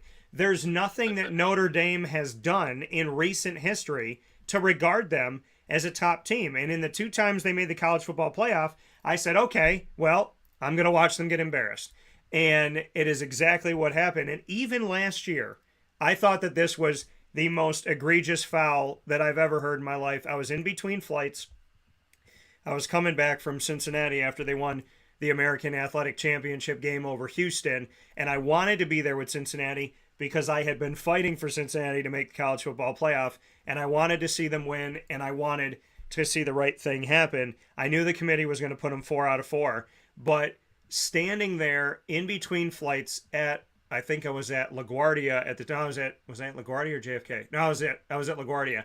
And I remember standing there watching it on my phone and hearing people say, well, do you think that Notre Dame should still get in? And I'm going, they lost head-to-head to Cincinnati, and there were people still arguing that Notre Dame should go over the team that beat them by double digits on the road in their house. And so, I mean, this ridiculousness of Notre Dame doesn't have to play in a conference, and you hear from the American, well, UCF can't make it, Cincinnati can't make it. Why? Well, because your conference isn't competitive enough. Notre Dame's not in one. And I've had people say to me flat out, well, on paper Notre Dame's schedule looks good. And I said, well, in reality, none of these teams at the end of the season are ranked, maybe a couple of them, and USC's not what they had used to be. They're playing, obviously they're playing the Armies and the Navies, and Army has gotten better. Navy's kind of dipped off here. But seeing Notre Dame today, there is no logical, rational reason why this is a top 25 team, why this is a college football playoff team, but they've set this dangerous precedent that if you're 11-1 or 12-0, they're in the conversation. I like the 12-team model. Take the 6 championship winners and take 6 at large, and then you're hoping for Notre Dame's sake that they're somewhere in there, but they're not in the top 6 seeds. They're never going to have a bye. And with all due respect, Bob, you said as long as they keep winning, they're safe. I don't think they're going to keep winning. And that's a distinct possibility. Notre Dame, I thought, was great in 2020, the year that it played as a full member of the ACC. The Irish beat Clemson and then, of course, lost to Clemson in the return match. But that was a great Notre Dame team, and there was a great game between Notre Dame and North Carolina. Teams traded touchdowns. It was close. It was exciting. And actually, last year's game was close and exciting. In both cases, Notre Dame won the fourth quarter. The Irish were stronger, more physical in the fourth quarter, and that'll be something to watch this week. But what people don't understand about the 2020 Notre Dame team was that Ian Book was a playmaker. Ian Book, who actually, as so many great Notre Dame players through the years have, he came into his own at North Carolina way back and got his first start when the starter, who's long ago been forgotten, was injured. I think it was 2017, and Ian Book went out and had a great game that day and became the starter. But Ian Book could move the chains with his legs. He was a great decision maker, didn't make turnovers, phenomenal on third down, kept the chains moving, got his team in the end zone. And then after 2020, he left, and they weren't as good last year. And now Brian Kelly left. And I think Brian Kelly is much more of an offensive guy than the current. I don't think there are any brains on the current Notre Dame staff. Basically, Kelly's staff stayed, except for Kelly. But I think Brian Kelly was a lot of the offensive innovation. And so the result is that Notre Dame has quarterback issues, and they're not very innovative offensively at a time when teams in college football are going with one back and no backs. Notre Dame last week lined up two backs behind the big offensive line and just, played hammer and tong football. So it's going to be fascinating on Saturday. That's all I can say. Yeah, definitely going to be fascinating. I know we're talking about these North Carolinian teams, and we'll get to Syracuse after that as we are here with Bob Holliday in the North Carolina area, WRALSportsFan.com contributor. And we've spoken about Duke and North Carolina. Would love to get your thoughts on NC State and Wake Forest, two teams of these four that we're talking about, the two that are ranked from North Carolina. NC State ranked in the top 15 and Wake Forest there in the latter part of the top 25. What have you seen from the Wolfpack and the Deacons this year that has stood out to you with these two teams that have gotten respect over the last few years to be ranked in the top 25? And as we are here moving into week 4, they are still both very much within that top 25. Let me talk about Wake Forest first, because I haven't gotten to see the Deacons very much, and I don't have that much to say. I have a lot to say about NC State. Yeah. It was a real blow when Sam Hartman was pronounced out with his medical issue, but he came back and came back in plenty of time for the big game against Clemson. What stands out to me is that even with the Dave Clawson delayed zone mesh read, which is really difficult for defenses to defend, even with that, Wake Forest this year has new running backs, and the Deacons are struggling to run the football. I think there's something like 12th in rushing yardage. Hartman is as effective throwing the ball as ever. He has fantastic receivers. And interesting, I was just looking, Clemson's pass defense is not as good as its run defense. I mean, the Tigers are still, they're not shabby against the pass, but I think they're ninth against the pass, and so I can see a scenario. Wake has won its last 11 games at home. I can see a scenario where Wake wins Saturday. The odds are against it, but I would not be shocked. But they've got to find a way to run the ball some enough to keep the Tigers very powerful front four and their blitzers from putting Sam on the ground too often. But that's going to be a really important game, and Clemson has a challenging schedule to play Wake Forest and NC State back-to-back. Of course, given the increased depth in the Atlantic this year, I think Boston College is in for a very rough year, but most of the other teams are quite respectable. There aren't that many easy weeks on the schedule right now, but I think certainly Clemson having to play Wake and State back-to-back is a challenge for the Tigers.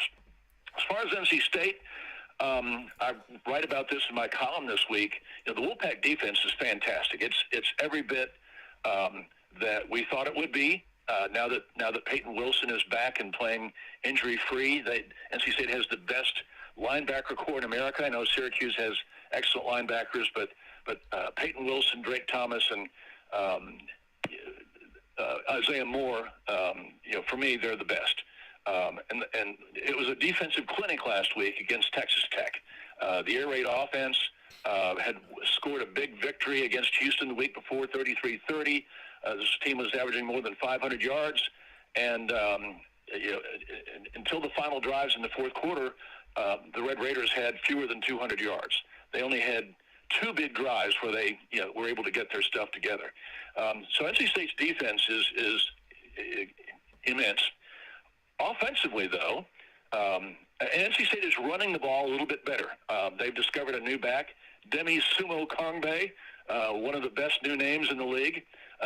Demi is physical, and he's got some speed, and he has given NC State's running game a shot on the arm. However, Devin Leary, the ACC's preseason player of the year, has not been Devin Leary yet. And I make the point in my column that Kirk Herbstreit last week, watching the end of the Miami game, talked about how Tyler Van Dyke misses Xavier Restrepo, and then last year's receivers, Mike Harley and Charleston Rambo. Xavier Restrepo, Charleston Rambo, two of the great receiver names ever. Anyway, he talks about how they miss him, and Restrepo, of course, is still on the team but has been out injured. But he's looking for that third down target. He's looking for that red zone target. And I'm thinking, man, if you think Tyler Van Dyke misses Xavier Restrepo, what about Devin Leary and Emeka Emezi?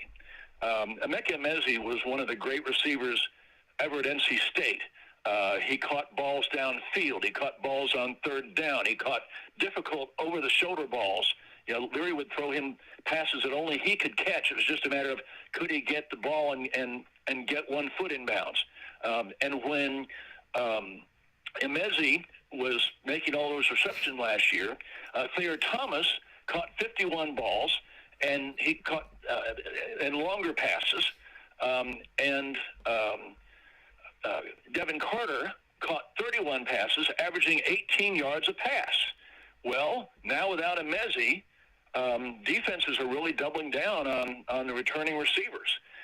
Thayer Thomas is NC State's leading receiver. He has just 10 catches for 102 yards. Only one of Leary's passes to his downfield receivers last week went for double-digit yardage. Thayer Thomas caught a third down ball for 11 yards. That was his longest pass.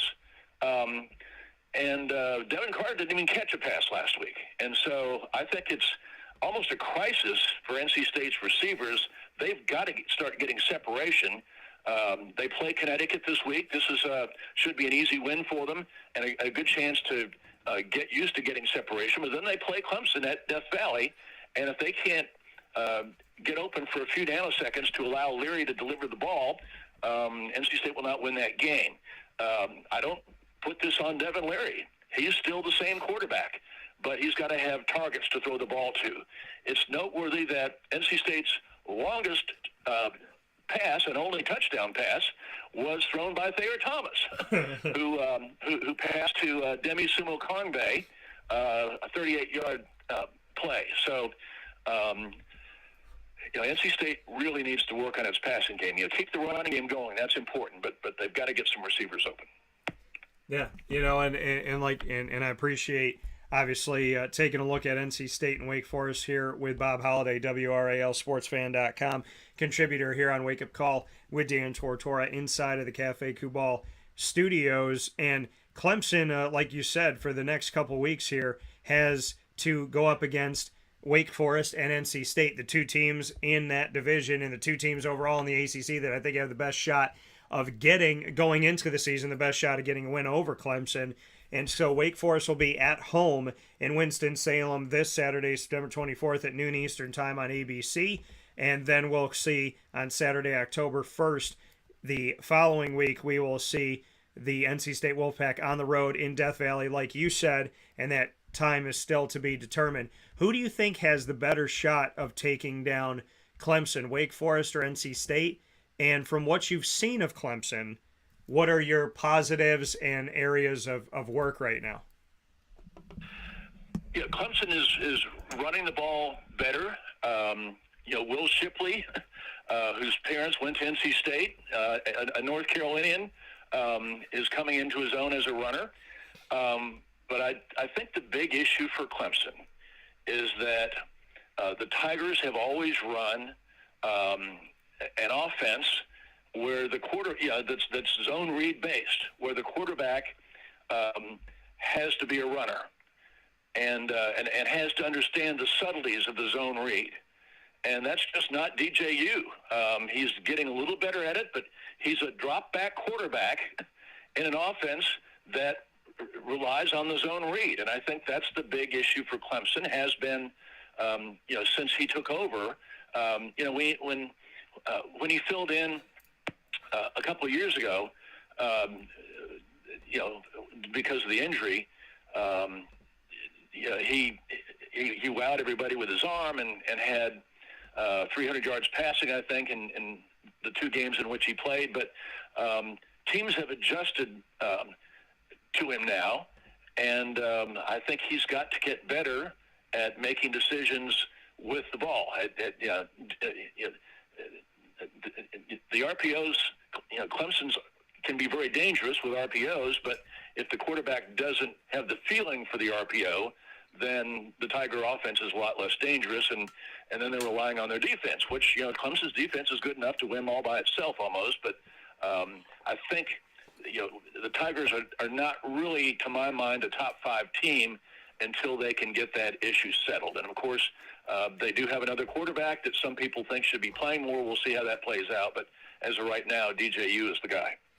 And DJ is somebody who Dabo Swinney has obviously defended and, said positive things about. He stepped in for Trevor Lawrence in the COVID year of 2020, did some good things, and, struggled this past season. And in this season, 5 touchdowns, 1 interception through these first 3 games. They haven't played a ranked team, though. Would you see a change here? Do you see a change here? I mean, it seems like when we talk recruiting, Clemson's 4th-string guy could start on any team. That's what people have commonly said, but they have Cade Klubnik behind him and Hunter Johnson still hanging around. Is there an air of that in your mind, or is this DJ's team? Because, I mean, when it comes to Trevor Lawrence, he was highly touted coming out of high school, highly, considered to be the best quarterback, to some people the best recruit in the class coming out of high school. And here we are with DJ, where nobody seems to be wowed by Clemson yet. They weren't wowed last year. This year, it doesn't feel like the momentum is there yet either. How do you view it? Because typically, they're the next man up for Clemson, might have a few bumps and bruises in the road and different things that happen, but eventually, we see them take over. With DJ, it seems like people were never patient with him, and it seems like they're not patient now. Dabo Swinney has shown that he has shown before that he will change quarterbacks if need be. Yeah. I thought Kelly Bryant was a perfect quarterback for Clemson. Led him to the national championship game, if I recall. But when Trevor Lawrence came along, Dabo benched Kelly, who later transferred, and Trevor Lawrence became the guy. Once I watched Trevor Lawrence play, I understood why. Kelly Bryant was great at managing the Clemson zone read, but he was not a superb passer. And Trevor Lawrence was both. He's the best quarterback in Clemson history by far. He's the guy that's the fantastic passer, and also really, really mastered the subtlety of the zone read. And so I do remember when DJ took over for him when he was hurt, that Clemson's running game sputtered a bit. DJ just with his arm strength, and DJ may be a better pro prospect than he is a college prospect.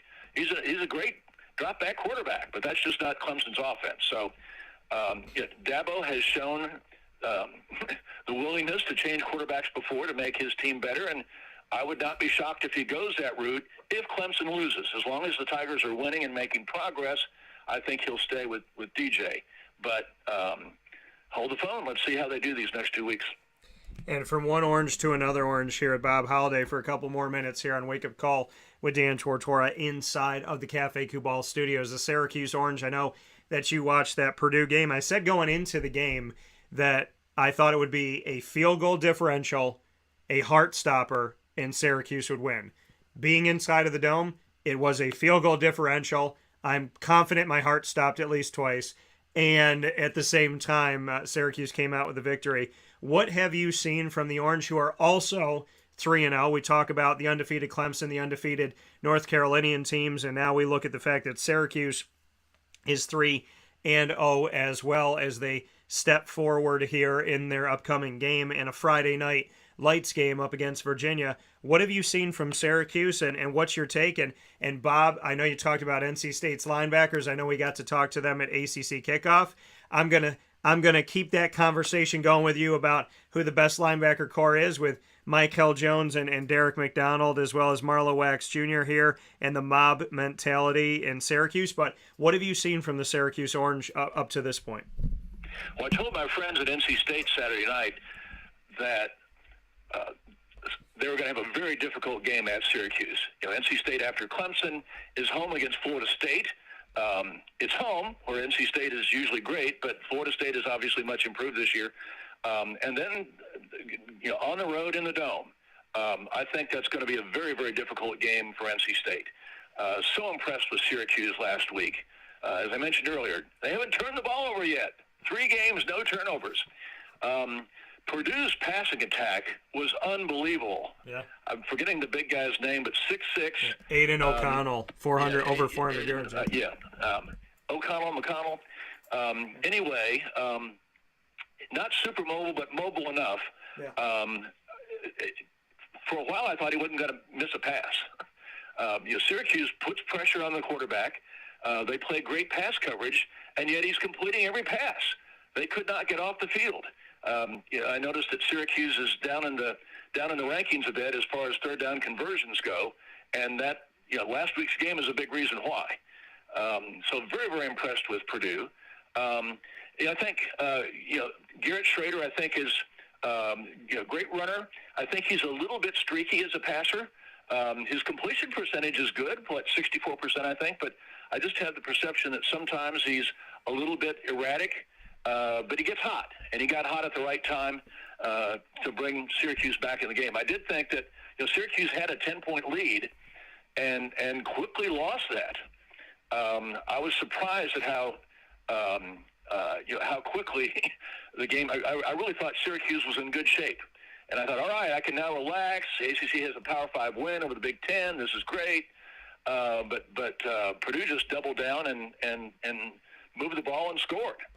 And it really looked like I've never seen an ending like we saw last week. I mean, Purdue scores, 35, 40 seconds left, and I'm thinking that's probably it. But one celebration penalty and then an unsportsmanlike complaining about the celebration penalty anyway. It starts off with Purdue kicking from the 10-yard line, and Syracuse getting the ball at midfield, and that just changed everything. And then of course Purdue had 2 pass interference calls, so you've got 60 yards of penalties in the final 30 seconds. I've never seen that happen, but just a phenomenal play by Garrett Schrader and a great catch, for the Orange to win the game, and it was a great moment for the ACC. One of the along with Florida State's win over LSU, I would say the greatest moment for the league all year. Yeah, a lot of good things happening inside of the ACC for football, and working to be that power again. A lot of people focus on the SEC, and rightly so, but the ACC a few years ago was pushing to be that second team behind the SEC, and now the ACC this year trying to keep things going and stay on the positive side of things, and always on the positive side of things, and giving us a great analysis of college football and collegiate athletics, as well as just sports and life in general. Bob Holliday coming to us from WRALSportsFan.com, contributing there and contributing this morning on Wake Up Call with Dan Tortora. Bob, as always, I appreciate you. I send hello to the family, and keep that walking and running going. You definitely are an inspiration, and I can't thank you enough for the fact that you spend some time on and off the air to catch up with me, and I always appreciate your time. Great being with you, Dan. Great being with you. It's going to be a fun weekend. Can't wait for it to start. Take care. Take care. Talk to you soon. Bye.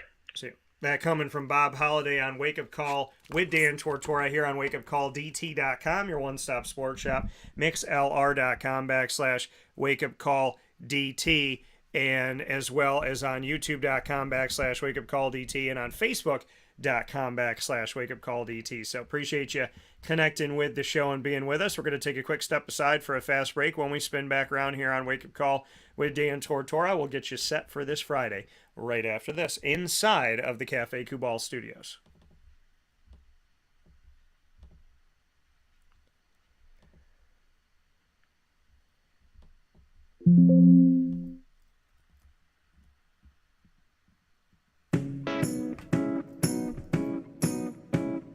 In these unique times, there are those in our community that give us a sense of normalcy and positivity. Pizza Man on 50 Oswego Street in Baldwinsville has been here for you for over 35 years and is here now. Call 315-638-1234 or order online at pizzamanbville.com to bring those familiar tastes into your home. And remember to come see our monthly on-site broadcasts centered around the community and our Baldwinsville Bees. Pizza Man in Baldwinsville. Any way you slice it, they are always here for you.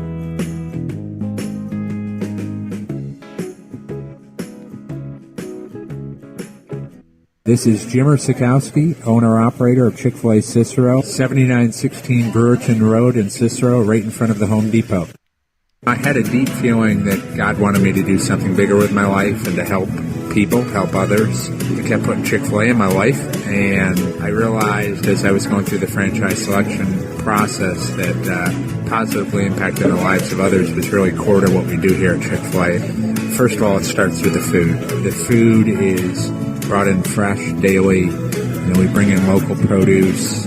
We prepare to order in the kitchen. We hand bread our chicken. We hand spin our milkshakes. It's great food. It doesn't taste like fast food.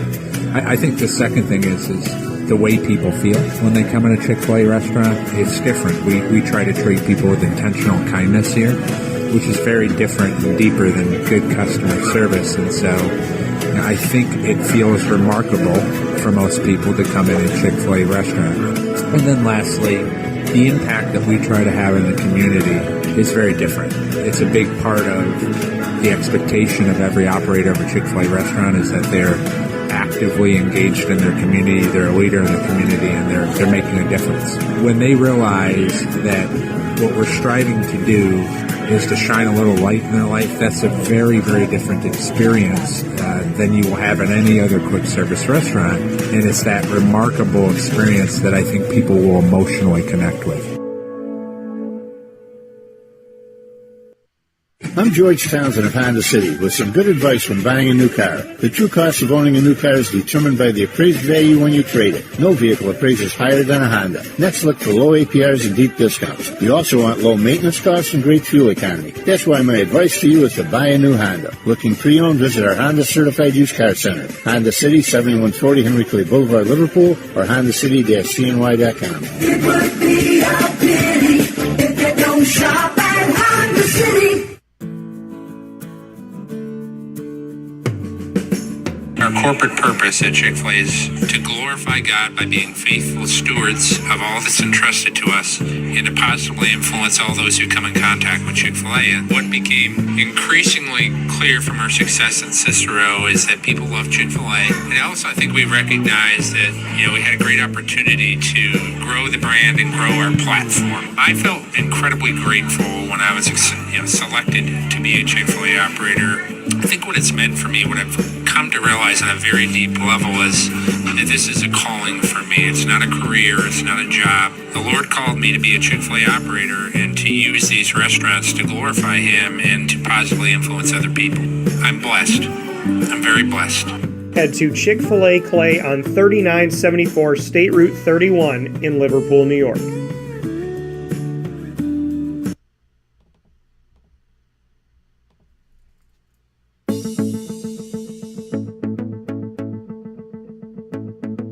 Avicoli's, located on the corner of Route 57 and Wetzel Road in Liverpool, New York, has been your trusted neighbor for decades. Located just steps from Liverpool High School, we're happy to have the Liverpool Warriors on-site, on-location broadcast at Avicoli's through Wake Up Call with Dan Tortora every single month, featuring student athletes, coaches, and administration throughout the year from Liverpool High School. Head out to Avicoli's today on the corner of Route 57 and Wetzel Road in Liverpool, New York, open Tuesday through Sunday for lunch, dinner, and drinks. We'd love to see you out there, and of course, you can call them at 315-622-5100 for takeout, delivery, and catering. That's 315-622-5100, and also find them on myavicolis.com. That's myavicollis.com.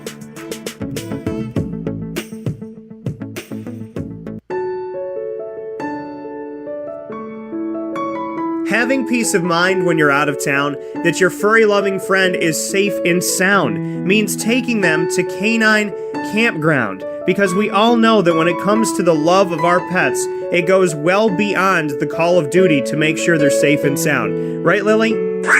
So take a ride to 242 Johnson Street in East Syracuse, New York, and see Canine Campground and where your dog will be staying in the classic cabin, the executive cabin, the grand cabin, or of course the luxury cabin, because if you know Lily, you know she loves luxury.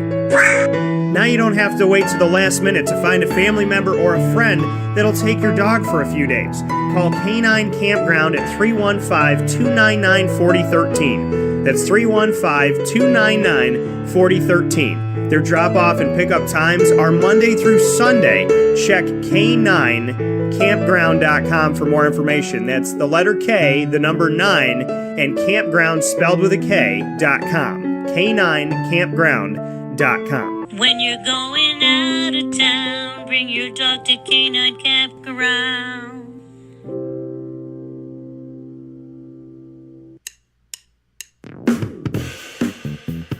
PB&J's Lunchbox, the food truck that you love finding all throughout central and upstate New York, now has a street-side cafe. So when you're craving their traditional favorites as well as their out-of-box amazing menu items, you can now head to 663 Old Liverpool Road in Liverpool, New York. Located just minutes from the highway, the Thruway, Destiny USA, and Onondaga Lake Parkway, PB&J's Lunchbox Street-Side Cafe is there for you Monday through Saturday from 9 a.m. to 7 p.m., serving breakfast, lunch, and dinner all throughout the day. Get breakfast for dinner, dinner for lunch, whatever you fancy, including their award-winning grilled peanut butter and jelly sandwich. Find them at 663 Old Liverpool Road in Liverpool, New York. PB&J's Lunchbox, where we love to know what's in your lunchbox.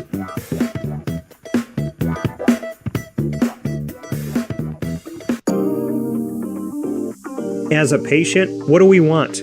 To be cared for, to be listened to, and to have someone walk us through the process on our path to victory. Victory Sports Medicine and Orthopedics does all of those things beautifully, with Dr. Mark Petropoli leading the team on 791 West Genesee Street in Skaneateles, New York, located minutes from beautiful Skaneateles Lake. Whatever your injury may be from head to toe, preventative care, rehab, physical therapy, laser therapy, and surgery are all available at Victory Sports Medicine and Orthopedics, where they care about us, they listen to us, and they understand that everyone's path to victory is a little bit different. Let them help you on yours by calling 315-685-7544 to make your appointment today. That's 315-685-7544. And find out more information at victorysportsmedicine.com.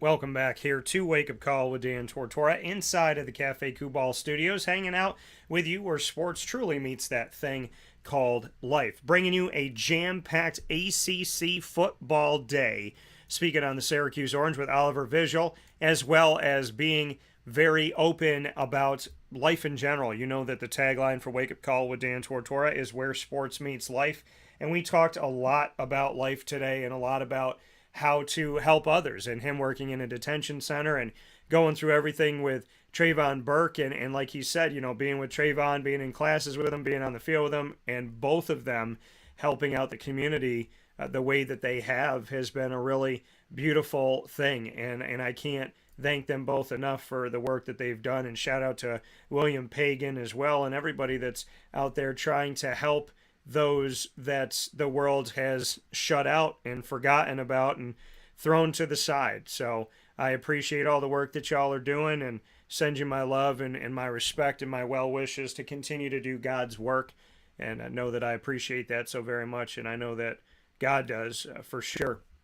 So with that being said, here on Wake Up Call with Dan Tortora, I want to thank Oliver Vigille for our wonderful comments about life and all the great things he had to say, as well as about Syracuse's team and the mob mentality. And a big time shout out to Bob Holliday, who talked to us about the Big Four, meaning the North Carolinian schools, him coming to us from North Carolina for WRALSportsFan.com as a contributor, talking about North Carolina, Duke, NC State, and Wake Forest being undefeated. They've never been undefeated this long together in a season. They're all 3-0 as they step forward.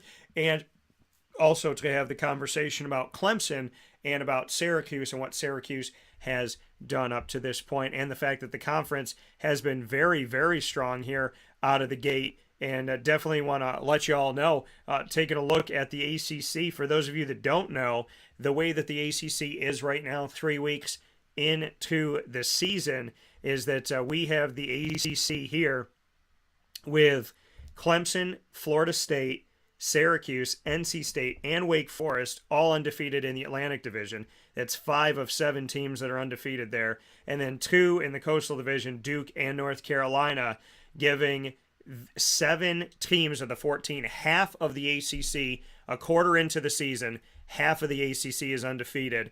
3 games in, half of them are 3-0, 7 of the 14 schools. And we have 5 teams ranked in the ACC, ranked in the nation's top 25. And every single team has gotten at least 1 win this season. And then we have Virginia Tech, Miami, and Pittsburgh, as well as Virginia, are all 2-1. Georgia Tech, Boston College, and Louisville are 1-2. And Virginia Tech, Syracuse, Florida State, Clemson, Boston College, Louisville, and Georgia Tech have all played inside of the conference, with Virginia Tech, Syracuse, Florida State, and Clemson winning their conference games. So 4 of those 7 teams have won inside of the ACC thus far. So a lot of great stuff, a lot of good notes here for the ACC, and 7 of 14 undefeated. Really big there as a stat as we step into week 4. And to let you know the schedule for the ACC coming up here with this upcoming week slate of games, which actually starts tonight, because they have some Thursday night games and some Friday night games. So starting before Saturday for the ACC, we're going to see a Virginia Tech play the only game tonight here on Thursday. Well, pardon me, the only ACC game here tonight. West Virginia at Virginia Tech will be at 7:30 p.m. Eastern Time tonight, September 22nd on ESPN. Syracuse and Virginia will have the only ACC game on Friday Night Lights in the Dome, and I'll be there with Isaac, Tortora, and Elford. Stay tuned for that. We'll be there at 7 p.m. on ESPN as Virginia takes on Syracuse, and the Virginia student-athletes take on their former offensive coordinator, Robert Anai, and Jason Beck, their former quarterbacks coach, for the first time. We'll see Brennan Armstrong, Keaton Thompson, and company go up against their former coaching staff with Robert Anai and Jason Beck at Syracuse.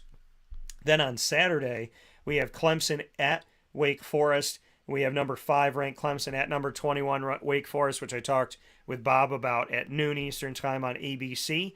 Rhode Island will be at 24 ranked Pittsburgh at noon on ACC Network. Duke and Kansas will duke it out, pun totally intended, in what looks like a really good basketball game on the football field, though. Duke at Kansas at noon Eastern Time on Fox Sports 1. South Florida will be at Louisville at noon Eastern Time on ESPN3. Middle Tennessee and Scott Schaefer will try to take down Miami, who didn't score that many points, losing 17-6 or 17-9 on the road at Texas A&M. We'll see if Middle Tennessee can best Miami, which would bump them out of the top 25 for sure. That game will be down in Coral Gables, Miami Gardens, Florida, I should say, at 3:30 p.m. Eastern Time on ACC Network. Notre Dame at North Carolina, which I'm picking North Carolina to win, is at 3:30 p.m. Eastern Time on ABC. And then you have Georgia Tech at UCF, a little rivalry game, a Southern game that's been going on non-conference the last few years here. 4 p.m. Eastern Time on ESPNU. UConn will be at number 12 ranked NC State and that game will be at 7:30 p.m. Eastern Time on ESPN3, and Boston College at Florida State will be on the ACC network to round out the week, and that game will be at 8 p.m. Eastern Time for the ACC. So that's a look at your schedule here. We appreciate you being a part of Wake Up Call with Dan Tortora. Of course, every Monday through Friday from 9 a.m. to 11 a.m. Eastern Time. You are with us on Facebook.com, YouTube.com, and MixLR.com, all /WakeUpCallDT, WakeUpCallDT.com, and on Facebook.com /LiveNowDT. Once the shows go live, check them out in the archive. We'll be adding a bunch of things to the archive coming up here very soon on Amazon Music, Audible, iHeartRadio, iTunes, and Apple Podcasts, as well as MixLR, Player FM, Podbean, Podvine, TuneIn, Spotify, Stitcher, and YouTube. All you have to do is search Wake Up Call with Dan Tortora, or one word, Wake Up Call DT, and you'll be able to find our broadcasts on any one of these channels. You can also ask your Alexa device as well as your Google Home device to play the latest episode of Wake Up Call with Dan Tortora, and they'll be proud to do that for you. And of course, a thanks to our Central and Upstate New York partners, Cafe Kubal, Carvel DeWitt, the Wildcat Sports Pub, Witty Wicks, PB&J's Lunchbox, Canine Camp Dog Daycare, Avicoli's, as well as Mon Pa's Kettle Corn and Popcorn Factory, Canine Campground Dog Boarding, Honda City of Liverpool, Pizza Man, Chick-fil-A Cicero and Chick-fil-A Clay, Victory Sports Medicine Orthopedics, Mother's Cupboard, and Chick-fil-A Watertown opening here in October of 2022. And of course, Wake Up Call with Dan Tortora is the exclusive multimedia marketing partner of your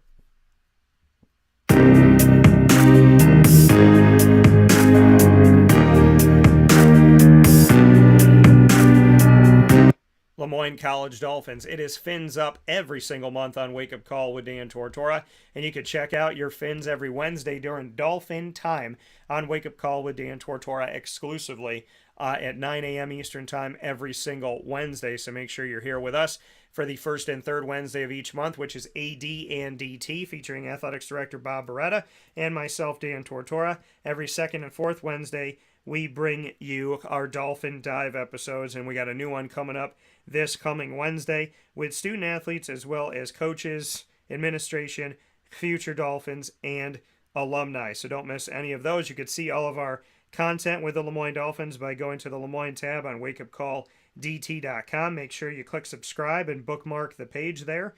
And of course, subscribe to our YouTube channel for our Dolphin content by going to youtube.com /wakeupcalldt. We're always happy to have you there as well. For more information on your Dolphins, go to LeMoyneDolphins.com.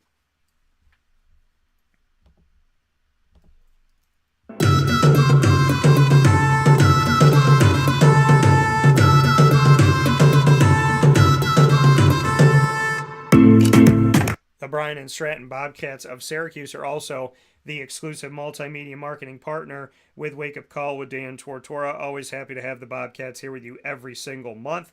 We have underpromised and over-delivered with many a special coming from the Bobcats, a ton of them being added to our YouTube channel. Go and check that out, youtube.com /wakeupcalldt. Click subscribe. The BSC Syracuse tab, which used to be BSC SYR, the BSC Syracuse tab, click on that. You'll get all of our Bobcat content as well. Student athletes, coaches, and administration coming to you every single month on Wake Up Call with Dan Tortora and what we call the Bobcat Buzz. For more information on your Bobcats, go to syracuse.bscbobcats.com. And with that being said, smelling ever so good in the studio right now, our Hocus Pocus candle, which is available right now seasonally while supplies last at Witty Wicks. Go to wittywicks.com, and for those of you in our community, go and shop at 190 Township Boulevard in Township 5 in Camillus, New York. Let them know that you heard about them from Wake Up Call and get your Hocus Pocus. I just got to take it in here. Smells like a little bit of candy corn, a little bit of pumpkin. Get your Hocus Pocus today, as well as all of your favorites from Witty Wicks. They got an awesome coffee-scented candle as well, which is a perfect connection back to Cafe Kubal. So head out there today and let them know that we sent you out to 190 Township Boulevard to Witty Wicks in Township 5 in Camillus, right in front of Movie Tavern. Find us on Facebook at Wake Up Call DT, Twitter at Call DT, and Instagram at Wake Up Call _DT.